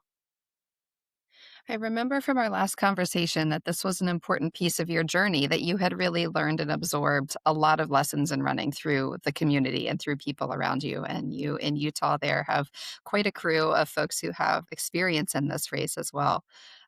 Is there anything that you feel like you have changed in your training or done specifically to prepare for this race? Or do you feel like you've kind of stayed the course and stuck with the fitness that you've already built in canyons and maybe just elaborated on that a little bit? I think my training has been pretty similar. I did have, like this past week, my biggest training week ever, so a little bit more volume, and I've been feeling good with that. So just like, easing into it, nothing that's gonna, cause an injury flare up or anything before a big race. I want to get to the start line healthy, but it has been a confidence boost to be able to do like some more like back to back long runs and practice running on tired legs, which is going to be a lot of Western states. So that's been one thing that I added in that I haven't done as much in my training history at all. And other than that, just trying to do runs that are specific to, kind of the Western states elevation profile, but that's similar to canyons. So it hasn't felt like a huge change there. Do you feel like it is a benefit for you that you got to see a good portion of the course in that race and actually run it as a race, not just a training run? Yeah, I think that was really cool opportunity. Also, just the trails are really beautiful, so like it makes me excited to go back. I really liked the area a lot, and there is a good portion that will be brand new to me, but just to get a sense of it a little bit, I think it's helpful. Have there been, again, it's been a short turnaround here, but have there been any particular highs or challenges for you in this turnaround training block? I would say one of the highs has been I got to do like I guess a tune-up race at the Twisted Fork 30K a couple weeks ago, which was really Nice. fun. So I think sometimes within a training block, I feel like your legs are kind of tired, and you trust the training, but at the same time, it's hard to feel like sharp. So I had kind of like a down week for that race week, and then it was a muddy rainy day, and it was just really fun, and like my legs finally felt like good after having like a down week, which always happens, right? But that was kind of a cool confidence boost and just a really fun way to remember like how fun racing can be. And obviously, Western States is a lot longer, but if I can just channel some of that like excitement and fun of racing, that was a cool reminder for me. And the challenges have been kind of as you mentioned, just that it's a quick turnaround. So trying to balance like, okay, do I feel this way because I'm training like am I not recovering well enough from canyons, or is this just how I should feel in the middle of a training block? And I think overall, like I'm really happy with where my training has been since canyons, and I've been able to recover okay, but um it is just always hard to know when you A feel question mark. tired, Yeah. yeah, for whatever reason. So, um, and like, yeah, it's just a short block. Like if it was longer, I think there's more I could do, but at the same time, guess it's just a good opportunity to like trust the lifetime fitness and training that I put in like before canyons. Canyons is a great training run for Western states. So to trust that didn't like go away just because, I had like some recovery weeks after canyons. So. hmm I like that perspective. Maybe on a similar note, do you have any personal goals for this race? And how do you break those goals down across the course of 100 miles? Yeah, I mean, I I don't have a specific I won't give like a specific time goal or anything. I will have that going into a race because that's really helpful for me to say like, okay, I think like this is what I can run, and I think that's my target. But as far as like more overall goals, like I really want to like stay in the race the whole time. So like I want to be smart at the beginning to be able to be racing in the second half. It's a long day.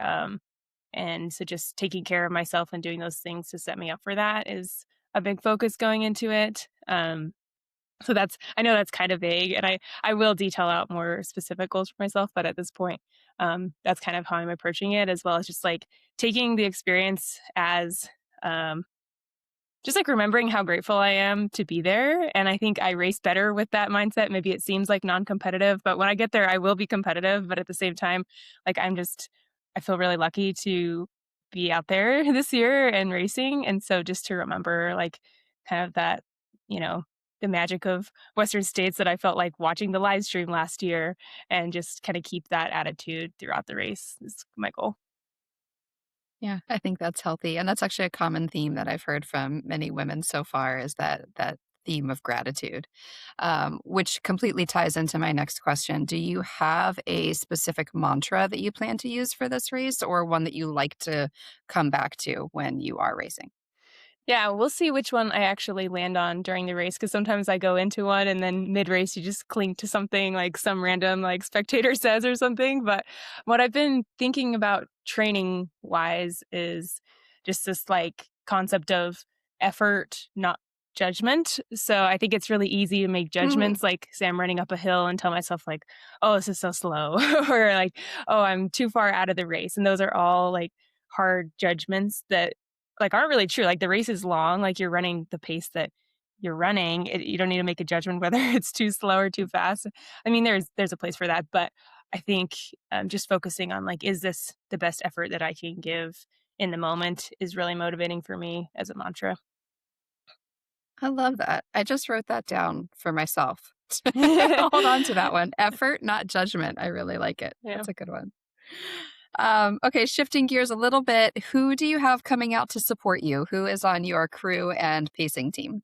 Yeah, I'm so excited. I'm so lucky. I have about 14 people on my crew, so we're gonna have a good showing out there. I have both my parents are coming out. One of my uncles is coming, and then I've got some friends from Salt Lake. So a couple different like people that I met here like through running pretty much, and then 3 of my high school best friends are coming out, and it'll be like a fun gathering of like lots of different like family, friends, groups of people, but I think it will be really cool. I have 2 pacers. Karina Pena is pacing me for the first section, and then Alex Proctor is going to pace from like the river to the finish, the last portion there. So I'm really excited to have pacers and crew out there. Awesome. Okay. Non-serious questions coming at you now. Oh, sweet. What is your go-to post-race meal? And we're going to caveat that this can be Sunday. It does not have to be a Saturday night post-race meal. Yeah, what I love to do after races, like I pretty much just go to the grocery store and buy anything that sounds good. So it's usually like it's not like one thing, but my go-to is salmon and couscous because it's so delicious and it feels fancy, but it also takes like 15 minutes. So it's fabulous. And then I'll usually top that with some like pot stickers or something. I love just like, like the soy sauce and it's just so good post race. Savory. Yeah. Savory is the way to go. Yeah. Oh, I love that. All right. Final question. My most important question. What is your current favorite song? Yes, this is a fun one. You gave me a chance to think about it. And it's tricky. My favorite playlist, you didn't ask this question, but what I did for Canyons and what I'll do for Western States is like I love to have a playlist where my like share it with friends and family and they just add stuff, so I don't really know what's on it, and then songs will come on and then I'll be able to tell like, oh, my dad added this country song and it will like remind me of him. So it's like I'm running with him a little bit as I'm going along. But if I had to pick like my favorite song, I'm a big Broadway fan, so maybe I'll add some variety to the playlist here. So I love the Hadestown soundtrack. I got to see that on Broadway a couple of years ago. And so the song I'd pick from that is Wait for Me Reprise. The original is good too, but I like the reprise version. I'm making this complicated for you. But I love Broadway because it's like, to me, it's like the perfect mix of like serious, like it touches on like important themes, but also kind of silly, and it's just lighthearted, and so it just puts me in the right mood running. So there's one of my favorite Broadway ones of late. I love that. And I love what you are bringing into the playlist that you have other people add to. That is exactly what we're doing with the Women of Western States playlist, is that it's like a taste of each person. And so you discover new music if you haven't heard it before, but then you also correlate that song with that person. And it sort of allows listeners to get inside your mind and your tastes a little bit and connect with you. So I love that. I love that theme. Will you, well, I guess you already answered this question. I was going to ask, will you wear headphones in the race, or like at a certain point will you bring them in to help motivate or push you? I have only raced with headphones once, which was at Canyons, because Black Canyon was rough enough. I was like, I need to have like a boost partially through. But I'll have pacers, so I don't think that I actually will use headphones, because if I do, I usually only have them like ready to go for like the last sections. But I think I'll want to be able to hear what my pacer's saying and just be in the moment, but we'll see. Yeah. Okay. All right. Sarah, thanks so much for taking your time. It was great to catch up with you again. I am really excited to watch how this race goes for you. We'll be cheering you on out there and wish you the best in these last couple weeks. Thanks for talking with me today. Yeah. Thanks so much, Lauren.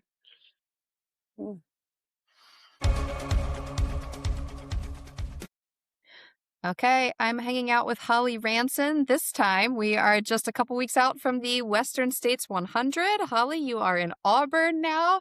How are you doing? Thanks for being back. Thanks for having me, Lauren. It's great. It's great to be here. I'm really enjoying my time in Auburn. Yes, I'm so excited to talk. I've been looking forward to this all week. Last time that we talked was in February. You earned your golden ticket at the Tarawera 100K, and a lot has changed for you. And I didn't want to ask about this when we were chatting before we hit record, because I was eager to hear about it here. Give us an update. Share with us what has changed in your life over the past couple months since earning that golden ticket. A lot has changed, actually. I stopped working full-time about 2 weeks after Tarawera. And then a few weeks after that, we moved across the country from on the Sunshine Coast to out in regional South Australia. So that's been quite a change to the lifestyle. And that was a bit of a change to my training and all that sort of stuff as well. So, but not working has definitely given me a lot more time to focus on my training and recovery and my study as well. So I'm really enjoying it. It's great. It's a great lifestyle. Awesome. Yeah, and I think that the last time we talked, you were hoping to maybe get out for about 2 weeks around the race, but you are out for substantially longer. It sounds like you came out around Memorial Day and are staying all the way through race day. That's exciting. Yeah, absolutely. I talked to a few people from Australia who said that Memorial Day weekend was absolutely not to be missed. And unfortunately, I wasn't really planning on staying 5 weeks, because that's a really long time, but it's much more expensive and it kind of mucks up your schedule and things to travel back and forth from Australia. So this ended up being the way it worked out. And yeah, I'm really glad that it has. It's been a cool experience to be here. Totally. So I'm interested to learn. Obviously, I'm certain that you have done your research, and I'm certain that being out in the race area that you've learned and absorbed a lot. Maybe talk about that a little bit. What do you feel like in the months since you earned your ticket you have been learning and absorbing about the race, and how have you maybe adapted your training to prepare for it?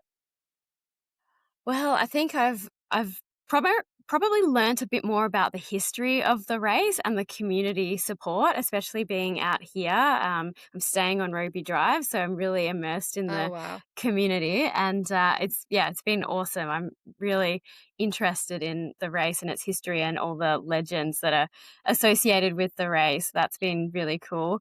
In terms of the race itself, I suppose learning about the terrain and what the course is like, what the weather is like. That's been really helpful. I don't know that I've been able to really change my training a lot. Back home, there's no hills or trails where we live. So I was doing a lot of travel back and forth to our nearest city, which is 3 hours drive away, to try and get some hills and some trail work in. So it's been nice that once I've been here, being able to just get out on the trails out the front door, which is amazing. And yeah, met a few people on training weekend and around the place that have sort of helped me get out on the trail and see bits and pieces of the course, which I think will be really helpful on race day. I think this is probably an easy question, but how is your training going? And what have been some of the highs and lows of this block that you've put in for Western States? Actually, I think it's gone reasonably well, at least in the sense I haven't been sick or injured or, touch wood, had any other major things go wrong. Obviously, moving across the country is quite stressful, but my partner and I tend to do that a lot. So I would say I've never had a training block where we haven't moved house. So that's pretty standard. Oh my gosh. Yeah. Yeah. The highs, I've had a couple of good training races. I did a 60K race in my home state in April, and then I did the UTA 50 Ultra Trail Australia 50K last month, and then Memorial Day weekend was awesome. I just loved that. It was so much fun, and it just went so fast. Unfortunately, um, challenges. I don't know. I'm a morning runner, so trying to change my schedule to go out in the heat of the day has been strange. And just not having a car here has meant that I haven't had as much control over where and when to train as I normally do, trying to rely on getting lists from people. But yeah, that's very minor challenges. I think it's gone all pretty smoothly. That's exciting to hear. Mm. Okay, so that leads into my next question then. What kind of personal goals have you set for the race? And maybe how do you break that down over the course of a full day, 100 miles?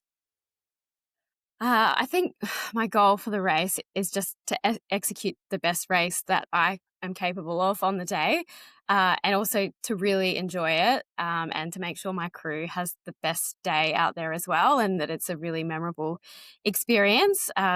Probably a good chance that it's a once in a lifetime experience for all of us. So I think we really want to keep it positive and upbeat, no whinging, no moaning, no crying, hopefully. And I think that just comes down to staying present in the race, making sure I'm doing my fueling strategies, cooling, and just being grateful to be here, be on this iconic course, and thanking my crew and the volunteers and everyone that's helped get me here and get me through the race. I love that. This is a common theme that I'm hearing from others as well as gratitude. Yeah. Maybe that also leads into then, do you have any go-to race mantras or like a mindset that you want to carry with you into this race? Yes, I do. So my 3 themes for this race are joy, enthusiasm, and unattachment, as in unattachment from outcomes or anything. Not focusing on times or places or anything like that, just enjoying the race and focusing on the process. I love that. I love that. Okay, who is your support team that is coming out with you? Crew, pacers, all the details. So there's 5 people coming out. My partner, Nick, who will be the crew chief, my mindset coach, Rob, a couple from New Zealand, Warren and Claire, who were there at Tarawera when I won the golden ticket and were the first people to say, we're booking flights. In fact, I think between the time I finished the race and received the golden ticket and the time we all went out to dinner together that night, that actually booked their flights. So they were definitely in. And then my pacer is Phil Gore, who is the backyard ultra world champion and world record holder. So really excited to run with Phil. He is such a cool, calm, collected person and a really good troubleshooter. So I think if anything happens, he'll help me fix any problems that arise. That's awesome. I love that. All right. Fun questions. What is your go-to post-race meal? Well, the locals here have introduced me to, I think it's called the Station Public House in Auburn, which is a sort of pub style place, and I'm really fascinated by these, I don't know if they're traditional American foods, but these strange things like brisket and tater tots and dirty fries and this sort of thing. So I've definitely got my eye on that for post-race meal. But anyway, as long as I'm with my crew and I get to hear all their stories from race day and we can have a drink and celebrate, then yeah, I don't mind what we eat. I love it. I love it. Okay, most important question. This is our first time doing a pre-race interview. And for pre-race shows, I put together a playlist that is a song from each guest so that listeners can sort of connect with you over your favorite song. So what is your current favorite song? This is one of my all-time favorite songs. It's a bit corny, but since you're making a playlist, I thought there should be an Australian song on it. And so I'm going to choose The Voice by John Farnham because it's a really inspirational song and it always gets me going. I don't know whether people in the US know this song, but you might know it when you hear it. And it's an iconic Australian song. So I hope that goes well. I love that. I love that. I'm going to download it. I don't think I've heard it, but like you said, maybe when I download it, I'll recognize it. You might, Awesome. yeah. All right. Holly, thanks for taking some time to talk with me today. It was great to connect with you. I am really excited to see how the race goes for you. Excited to see you out there, and best of luck with these last few weeks up until. Thanks so much, Lauren. I appreciate it. Mm-hmm.